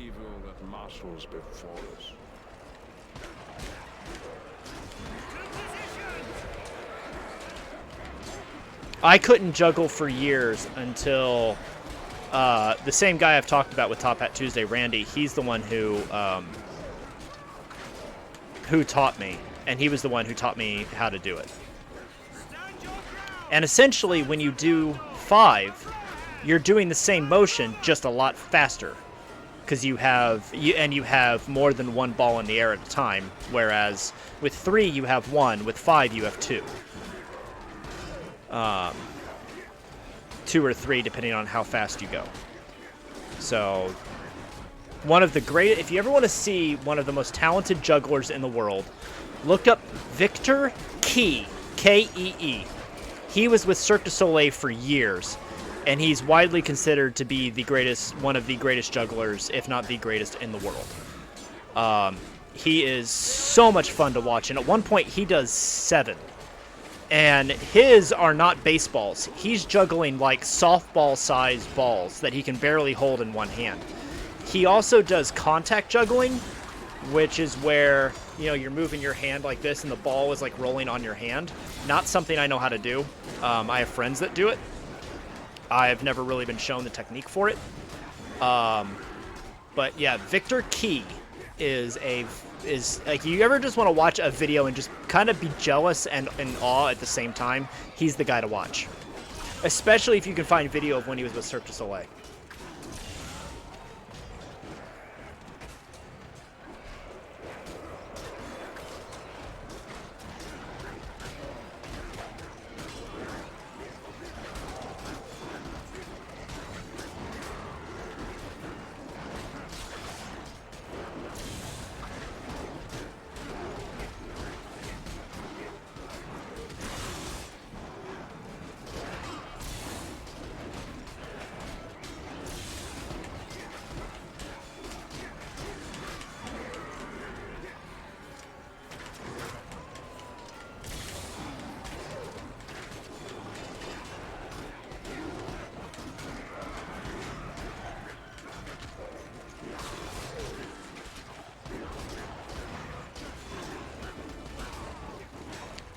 contact swords. Yep. There's also a fire poi that uses staves that is very similar in contact swords. It's almost like its own form of juggling meets belly dancing meets Polynesian dance. It's a beautiful technique. Ah!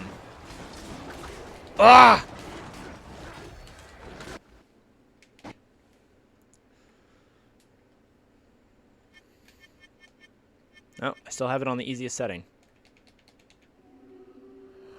Well, you don't start out using actual metal swords. You start out using, like, foam. We have drawn his army to the Black Gates. For ourselves, there is no hope. This is our final. I would love to learn fire poi. And a dear friend of mine who lives in Fort Myers, her name is Natalie. She's been kind of a fill-in assistant for me many times. We've done a lot of shows together. She does fire dancing and fire poi, and she's really, really talented at it. And I've been meaning to teach her. Or I've been meaning to ask her to teach me how to do fire poi. Because it's its own. It's like anything else, you know. It's got its own. You have to know how to move with it, when to move with it. It's like learning a dance, you know. And everything is on fire. You'd still find a way to hurt yourself, Wolf Angel? Well, once you move here, I'll teach you how to juggle. And I have a set. I have scarves you can use. I also have a set of actual, like, professional juggling hacky sacks, so that they're not heavy or anything. They don't hurt if they land on your feet. They don't bounce if you drop them, so you don't have to worry about them like bouncing away from you.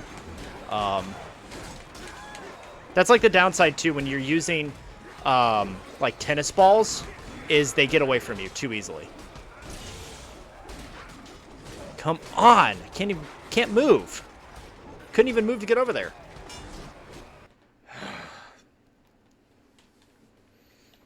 I have 2 levels left to beat. If I don't get this one this round, I'm going to go to the other level, and then I'll come back and do this one.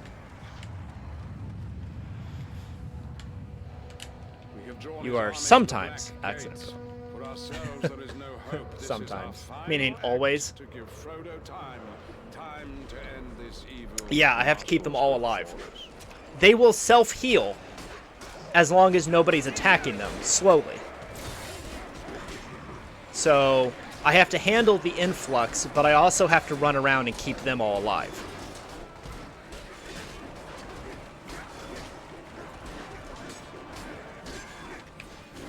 Stand your ground, sons of Gondor, of Rohan! And it's not the easiest arena to navigate because some of these areas, like, you can't move on.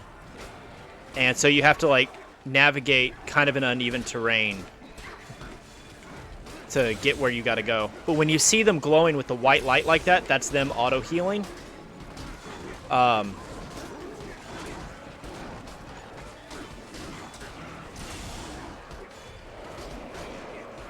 Yeah, still not quite as annoying as Donald Duck in Kingdom Hearts, but not far off. They are an endless tide.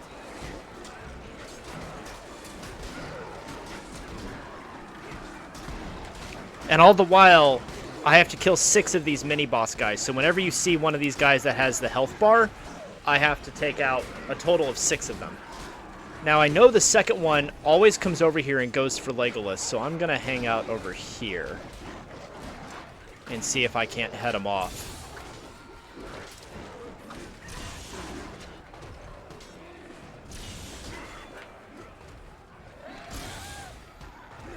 Hold them!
Now I've got to get over here and save Gandalf from dying.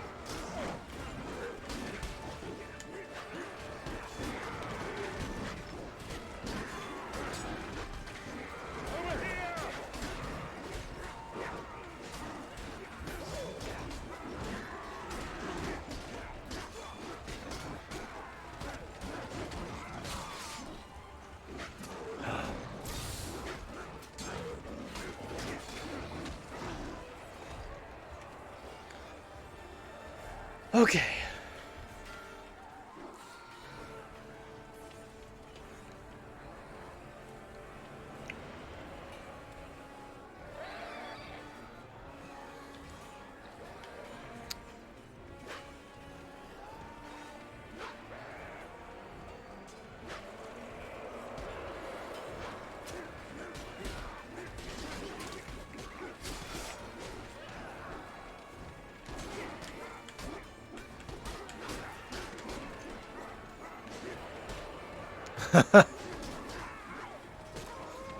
I appreciate that you're over here gifting subs, Wolf Angel.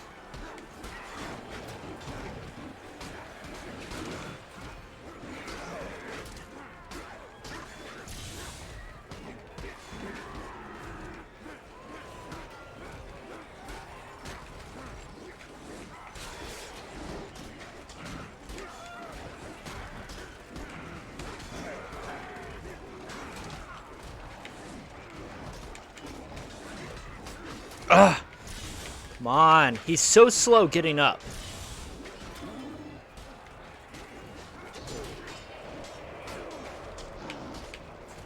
Aesthetically, my favorite?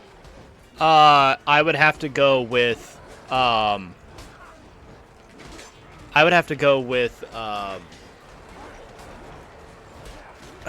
on. I'm trying to focus. Come on.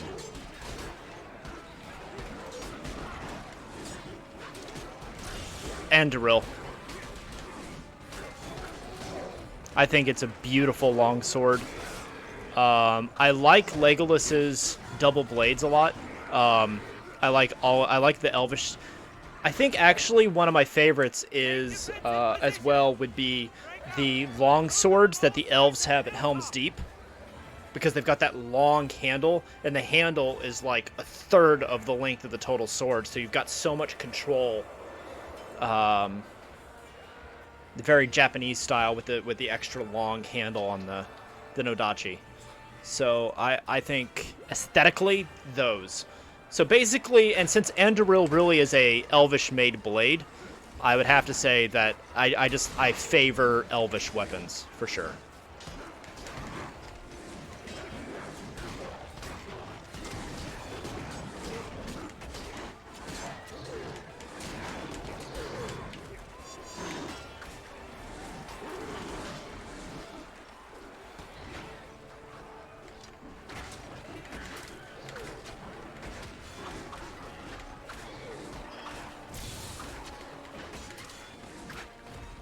What archer is shooting him? Seriously, the archer from across the arena is taking out Legolas.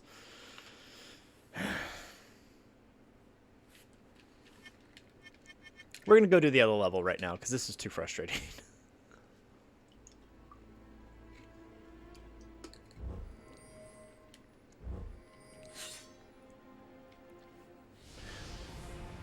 Yes, if anybody has an Amazon Prime account, you can subscribe to any one Twitch channel every month for free.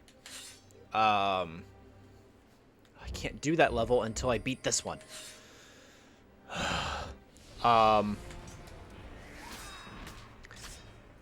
You know, it is. It really is. And the Third Age is entirely different from this. If you've never seen the Third Age before, it was actually developed by a lot of the same people who worked on Final Fantasy 13, if that tells you anything. Oh, I shouldn't have left the level, because now I gotta fight this guy again.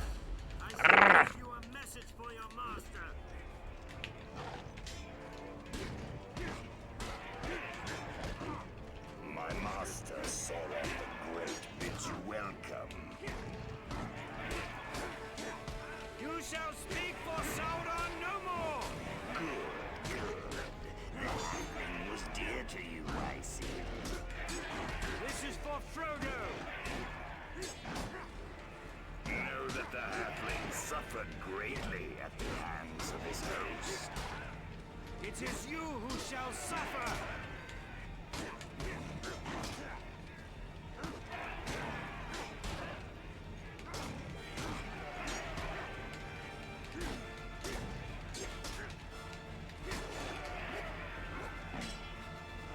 I guess that concludes negotiations.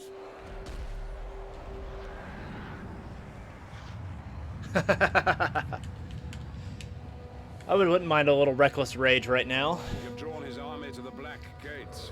For ourselves, there is no hope. This Take is our 3 final attacks act. with advantage. Frodo, time I to end wouldn't mind this that right about evil now. that marshals before us. To positions!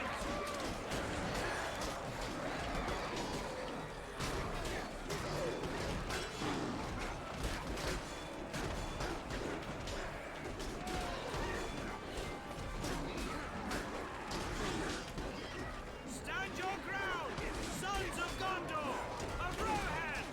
My brothers!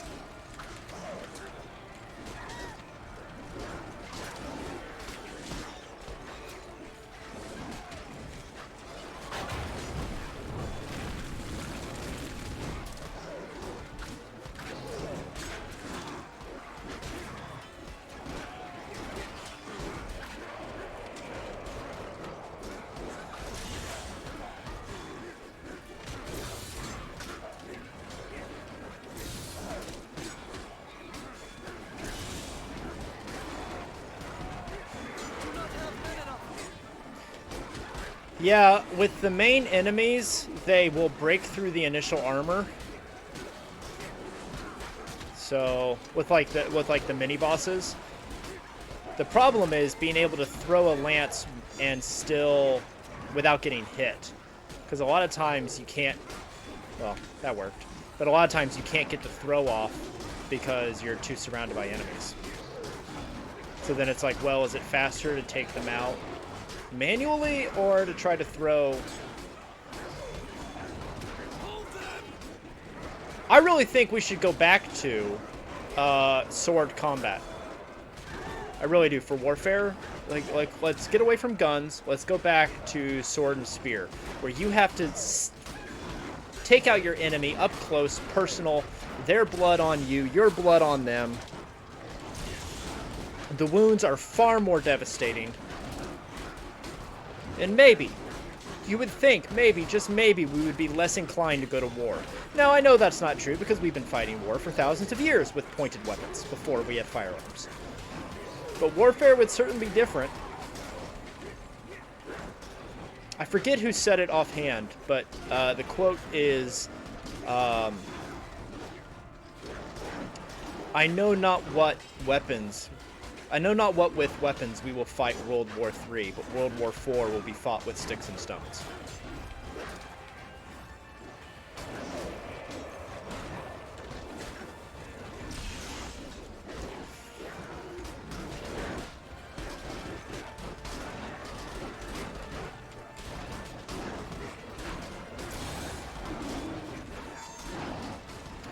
No, war doesn't really change. You could eliminate all of the firearms in the world, but Cain killed Abel with a rock. So let's just kind of remember that mankind will always find a way to kill each other. I mean, for crying out loud, I'm trained to kill people with my bare hands with all of my years studying martial arts. Hand-to-hand combat is taught. You can take away all the weapons in the world, mankind will still find a way to kill each other. It's just the level of sophistication with which we do it.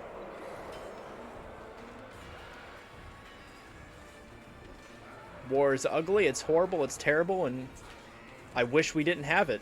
Unfortunately, that isn't reality.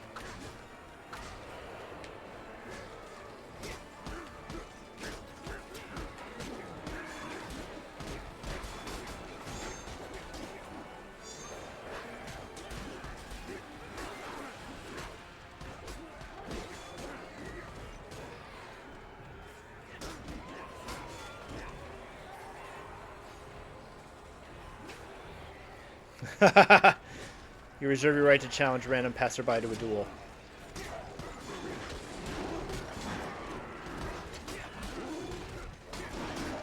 I mean, you used to be able to challenge somebody to the death for your honor. I mean, nobody talks about their honor that way anymore.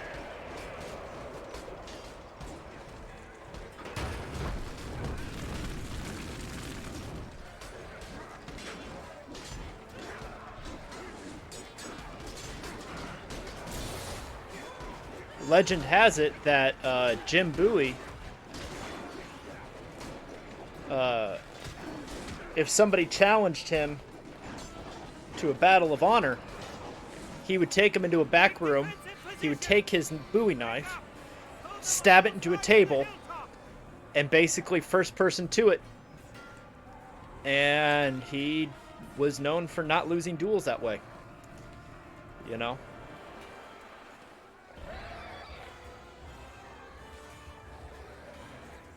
Challenge them to a pillow fight without saying a word. Have you seen the videos like on TikTok and stuff of the guy who like runs down the street with a pillow and like throws a pillow at somebody and then challenges them to a fun pillow fight in the middle of the street?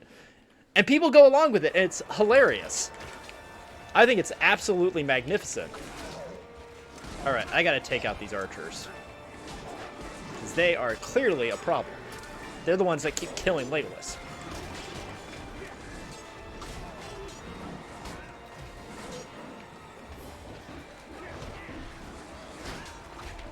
Come on.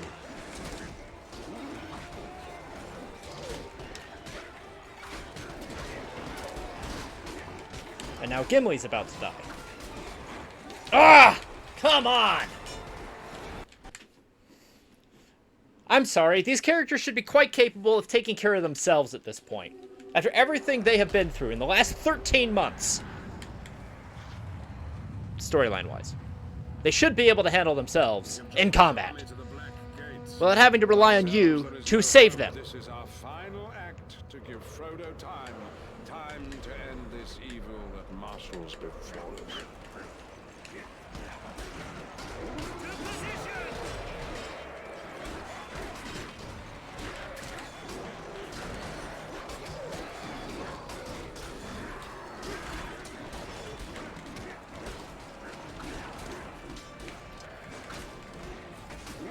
Stand your ground, sons of Gondor! Of Rohan! My brothers!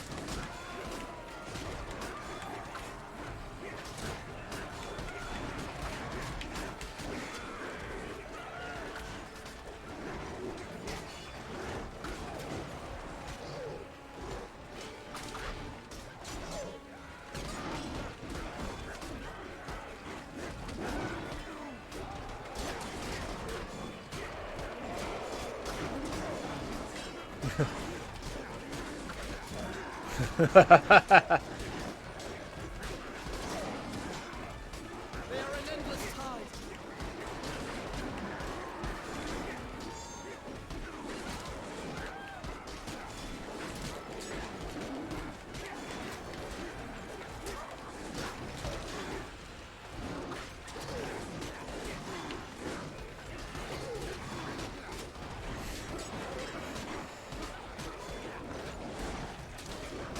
I think it's because the Eagles were neutral.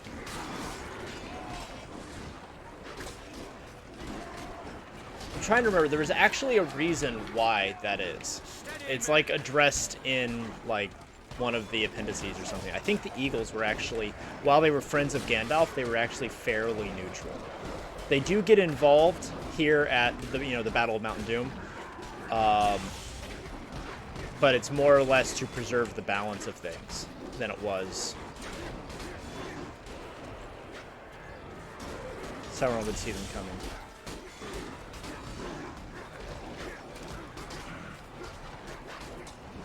Yep.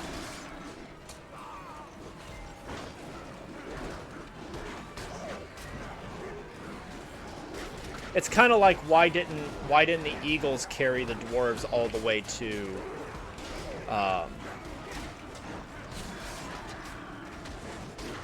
Erebor? You know, they could have. but it's because they were more or less serving as a favor to Gandalf, as a friend, but they didn't get involved into the affairs of the world. It's kind of how I always understood it.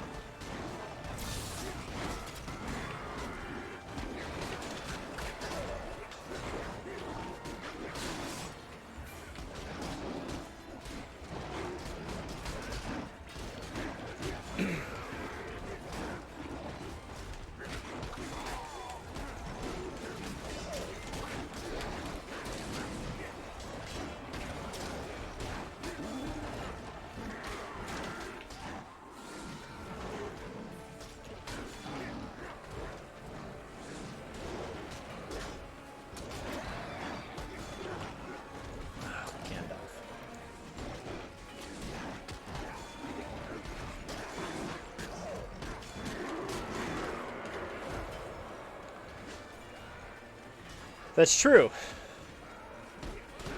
You know, even Gandalf feared it as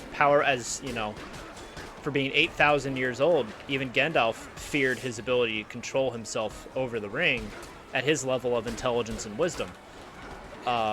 You know.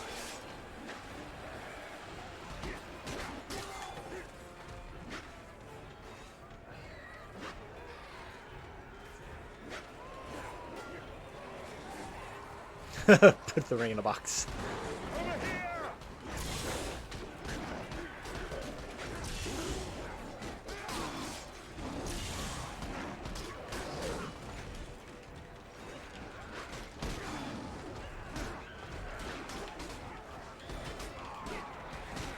Well, the other thing too is while the Eagles took out, come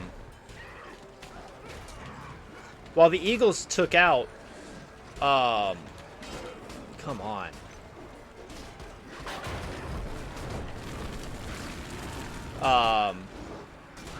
The Eagles were able to take out the Nazgul. We see that the Lord of the Nazgul was able to overpower and destroy Gandalf's staff. So, you know, who knows what he may... While, you know, the Eagles could have probably defended themselves against the Nazgul themselves, the Nazgul could have still easily killed the mortals riding them.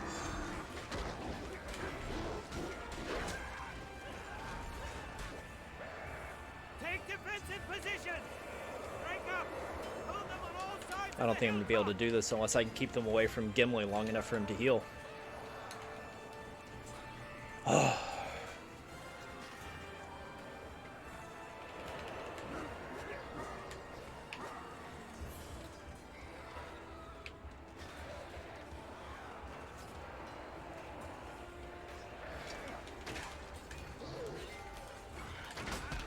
Ah!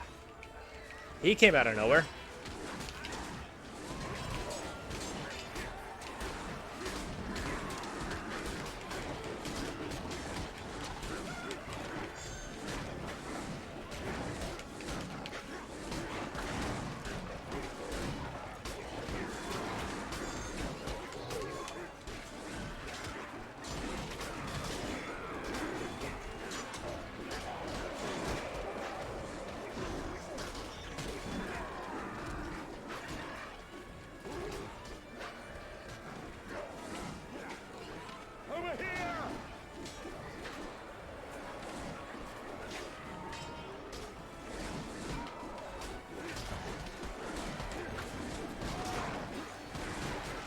Come on.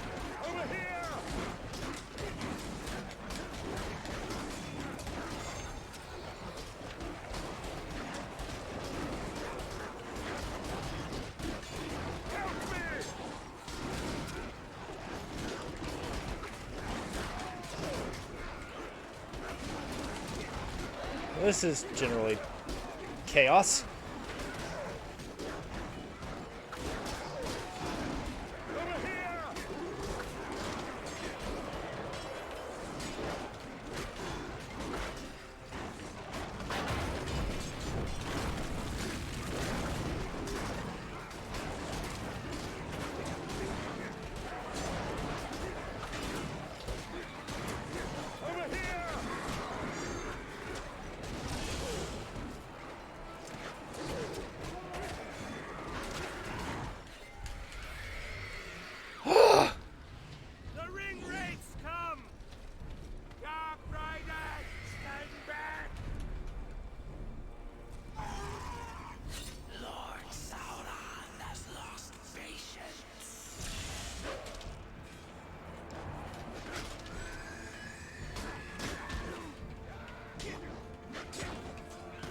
You would think. Them all or we are lost. The flame of Arnor commands.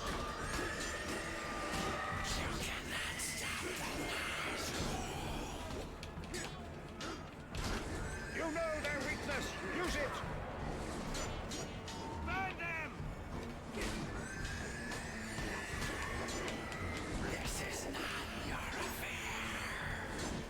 Well, you kind of made it my affair.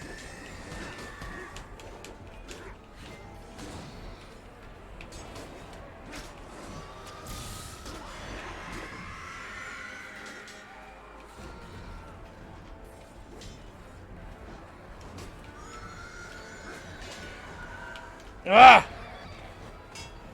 Well, at least it got me to a checkpoint. The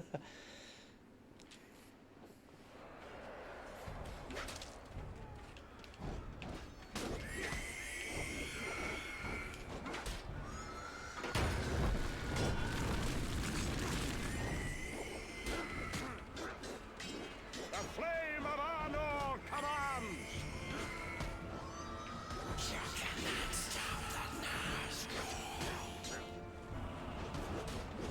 You know their weakness. Use it. Burn them! I've heard that I'm familiar with the lore as far as it goes. Yeah, I mean it's not anything I've put as much, knowledge base or study into as I have other parts. But I am familiar with it.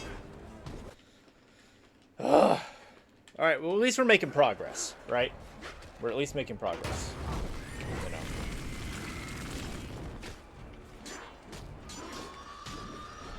Defeat them all or we are lost. The flame of Arnor commands.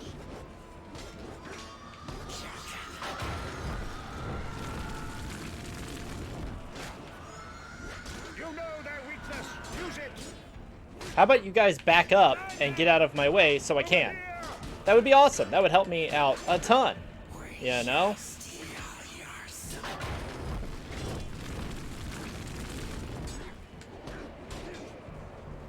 I'm not going to be able to...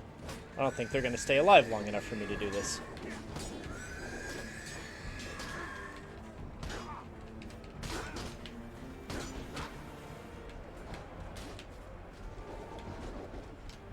Nope. Let's see. Gandalf is the wielder of the Flame of Arnor, and he's not having any luck here. Really, dude? Defeat them all or we are lost. The flame of Arnor. All right, there's one, and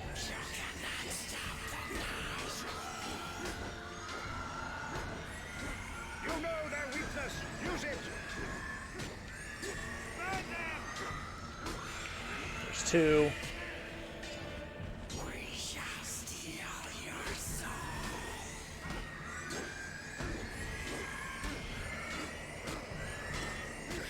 There.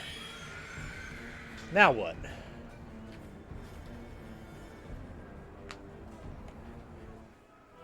For ourselves, there is no hope. This is our final act to give Frodo time. Time to end this evil that marshals before us. Fight on, Gimli!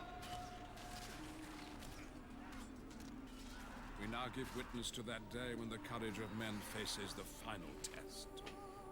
They were the rings Shall of. it be an hour? They were the nine kings who were given the Crashing the down. rings. That's all we really know about it. The eye of Sauron will be upon us. 9 were given to the race of men, whom were destined to die. Power. We must hold his gaze long enough for the unthinkable to become real. For hope to conquer all.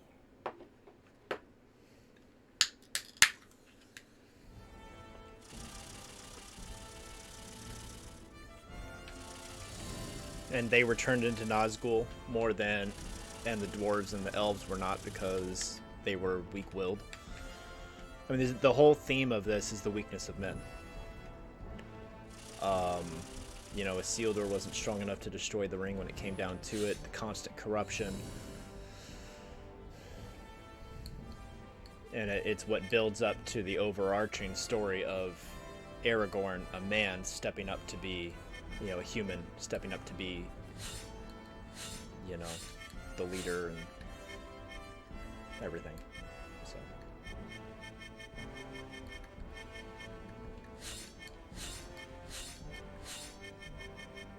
Yay! 1 level left.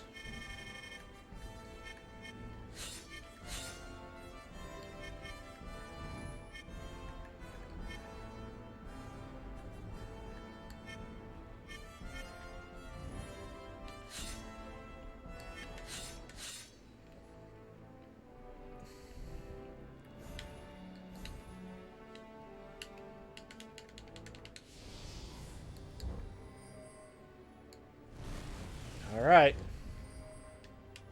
Last level. And the first time we get to play as Frodo. It will come to one final test, one final moment. We shall see the Shire again. All life upon Middle Earth will hinge upon everything that came before it.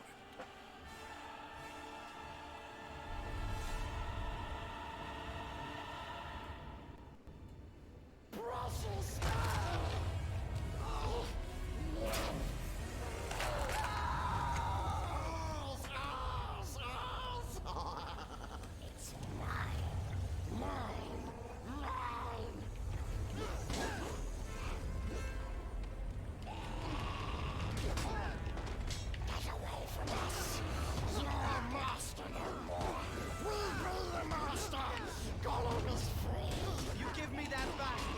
Biting my finger off won't stop me. Leave us alone. We hate you. You won't leave with the ring. I promise you that. We swears to kill Master. We swears on their pleasures. Down, you creeping thing!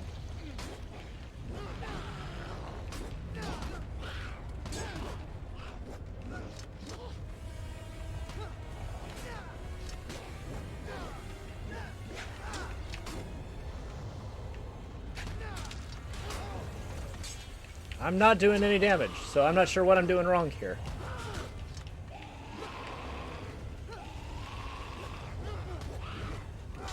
I guess I gotta knock him to the edge hard enough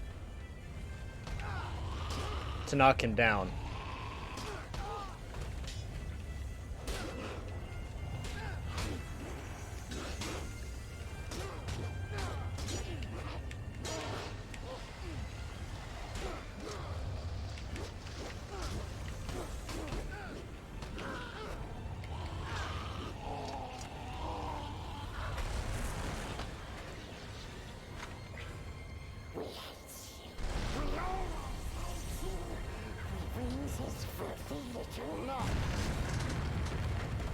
Get back, Sam! Yeah.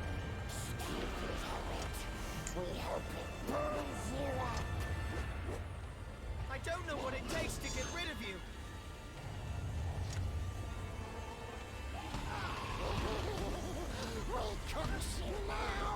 You're possessed me. I've never seen you so fast.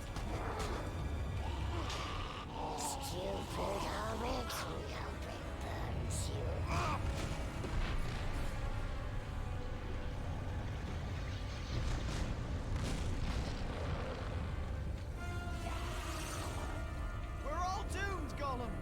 This whole place is coming down.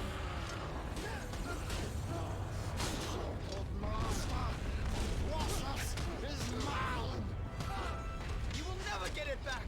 Never.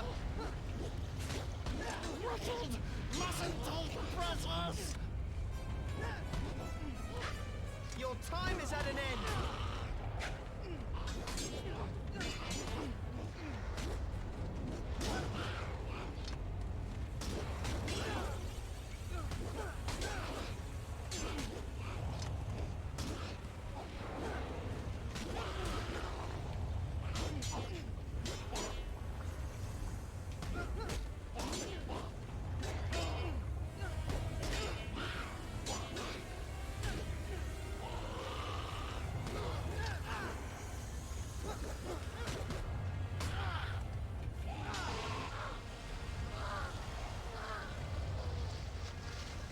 Really use a potion. To be awesome. Anyone? Haha. Yay, help. Idiot hobbit! You can't kill Precious! He won't let you! You're weakening, aren't you?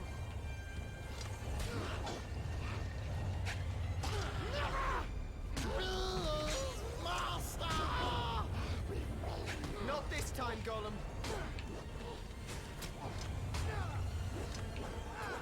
We always win!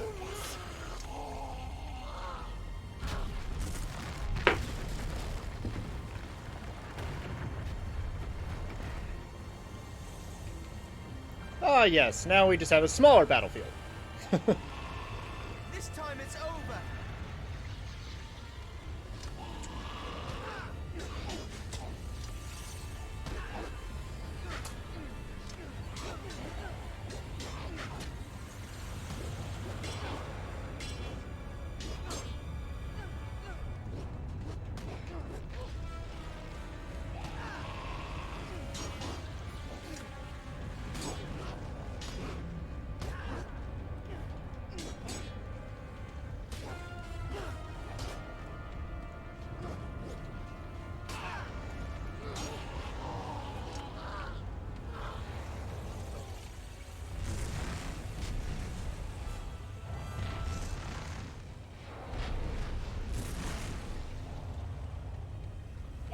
Ah, yes. There's a health potion.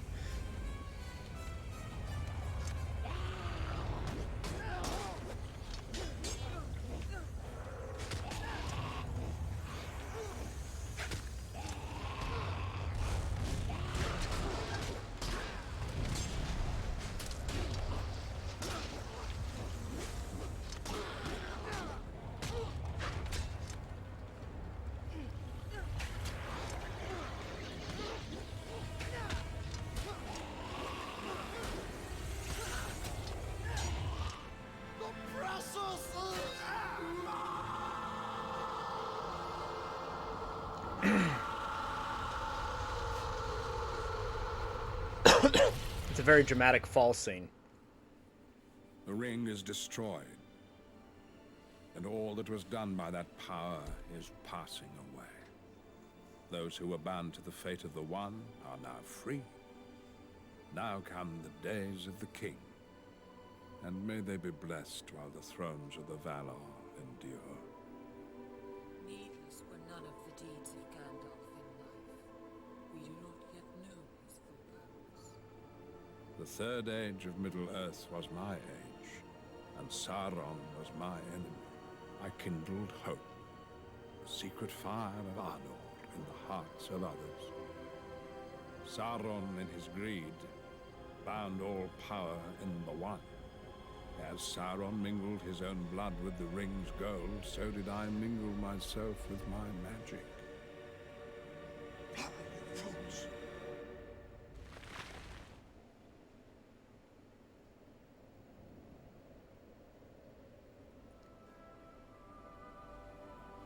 For all who live here, I wove but a spell of trust and fellowship given freely. One that shall now endure without me. My work is finished. The work of others is about to begin.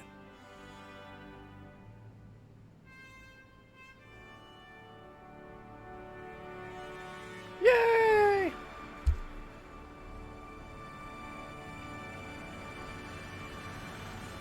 Well, that aged well.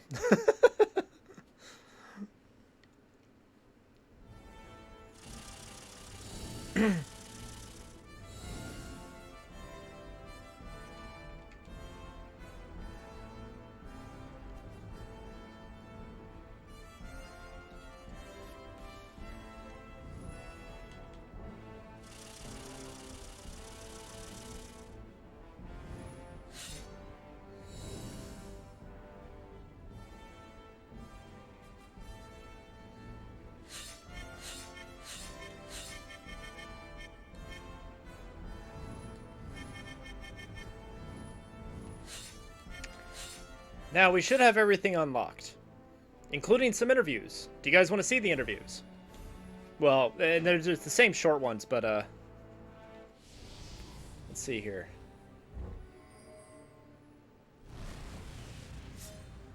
So we have Secret Codes, the David Wenham interview, Andy Serkis, Dom Monaghan, Billy Boyd, and the Palantir of Saruman, which is another bonus level tower kind of thing. So let's do the David Wenham interview. Faramir, Prince of Gondor, was one of the few men who withstood the power of the ring. But Faramir and Boromir were brothers, and it isn't beyond possibility that Faramir went to Rivendell instead. And if that happened, Faramir could have survived and returned to Gondor. Now we're going to explore this fact by unlocking the character of Faramir. See for yourself what else he might have done during the War at the Ring. Good luck.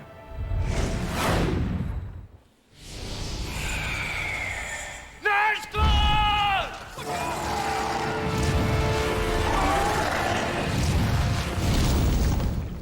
Game players should unlock Faramir first because he's a character who is in possession of multi-skills. He's a great swordsman, a great archer, he's also a great thinker. One should head for Faramir first. Yes. Faramir's style of combat in the game, extremely energetic. It's relentless. It's high energy, high voltage action. The game itself has totally captured the excitement in all aspects of the film Return of the King, and I don't think you can ask more than that.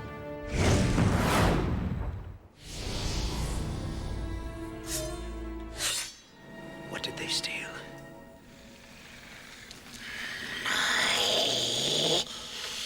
Precious! Golum for me was like a major addict who just needed his fix. He was like a kind of a junkie, ring junkie.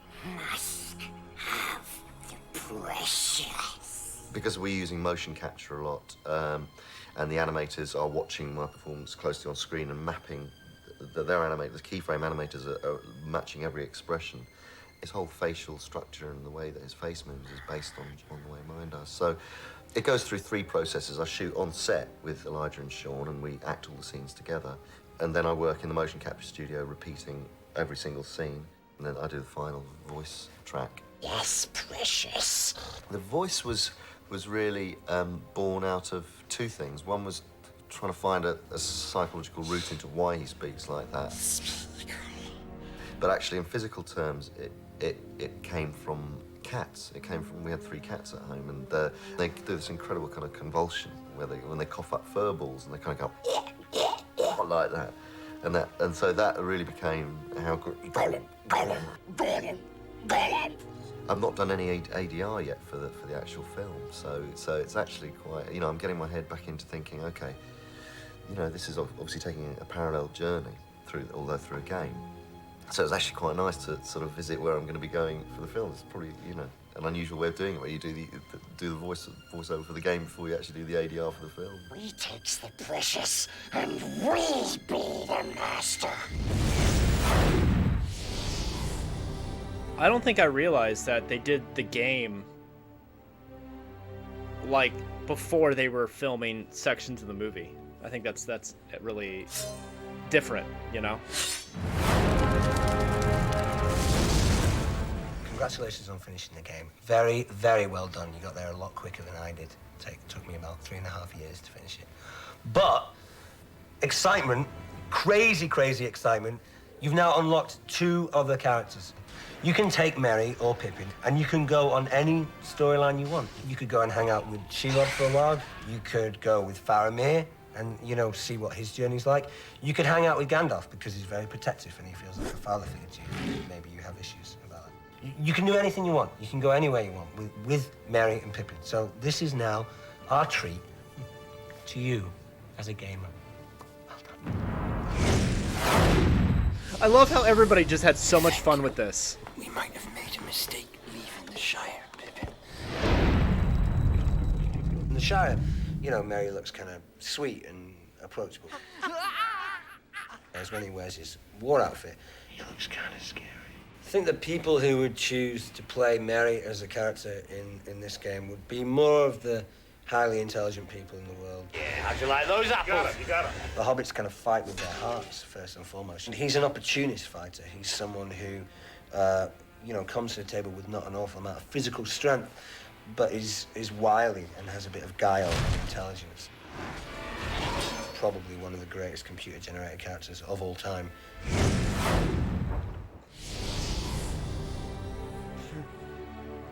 That's magnificent. Well done. You finished the game. But not really. You've just unlocked all these other characters. One of them being me, Pippin. So now you can take me and Mary and anyone else to places that they didn't actually go to. Like Osgiliath or Paths of the Dead. Yeah, take Pippin to Paths of the Dead. Let's see what would happen if he went there. Let's have some fun.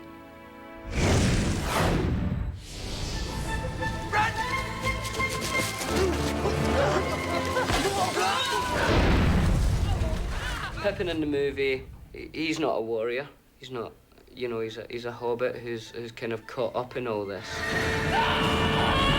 But in the game, you get to see what Pippin would be like if he was a warrior, you know. I'm really looking forward to kind of go to Pelennor Fields and all that as Pippin. Hopefully, everybody will have a go at Pippin. I will challenge everything. Pippin's great. Pippin's what it's all about.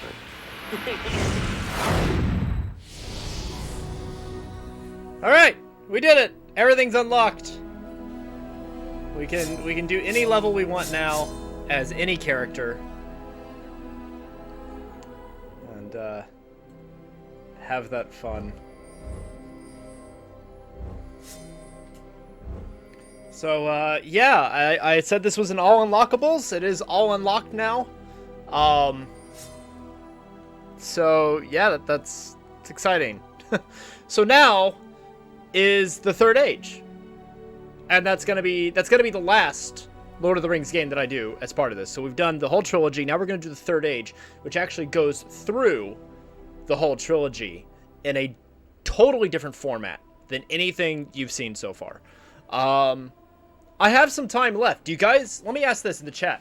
If you're still with me, do you want to see me go ahead and start the Third Age?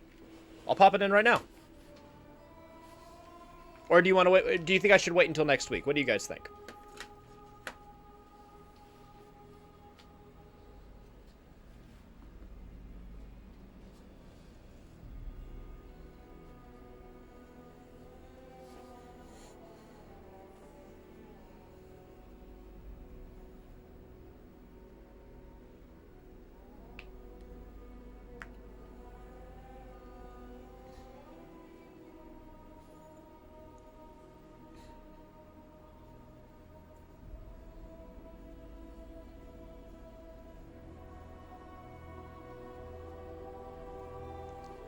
Okay. Alright, so then that's what we'll do. I'll go ahead and end my stream tonight with this. And next week, we will start with the Third Age right here on GNN Gaming. I want to thank everybody who has been on my stream, everybody who's hung out with me. It's a lot of fun. I enjoy doing this. I love doing this a lot. I kind of needed this today because I've had a rough day, so I needed this myself. So very happy to be here doing this. So I will leave you all for the evening. Thank you for watching and hanging out with me. I am going to send a raid over to my friend Brickerboom. So if you want to raid and go see his channel, hang out. Otherwise, I will see you guys. Let's see, I'll be back on Thursday. Wolf Angel will be back streaming tomorrow. So be sure to tune back in and see her tomorrow doing Dead by Daylight. And then I will be back. She'll be doing Dead by Daylight Wednesday and Thursday. I'll be back Thursday night with more Kingdom Hearts. So have a good night, everybody. Thank you very much, and take care.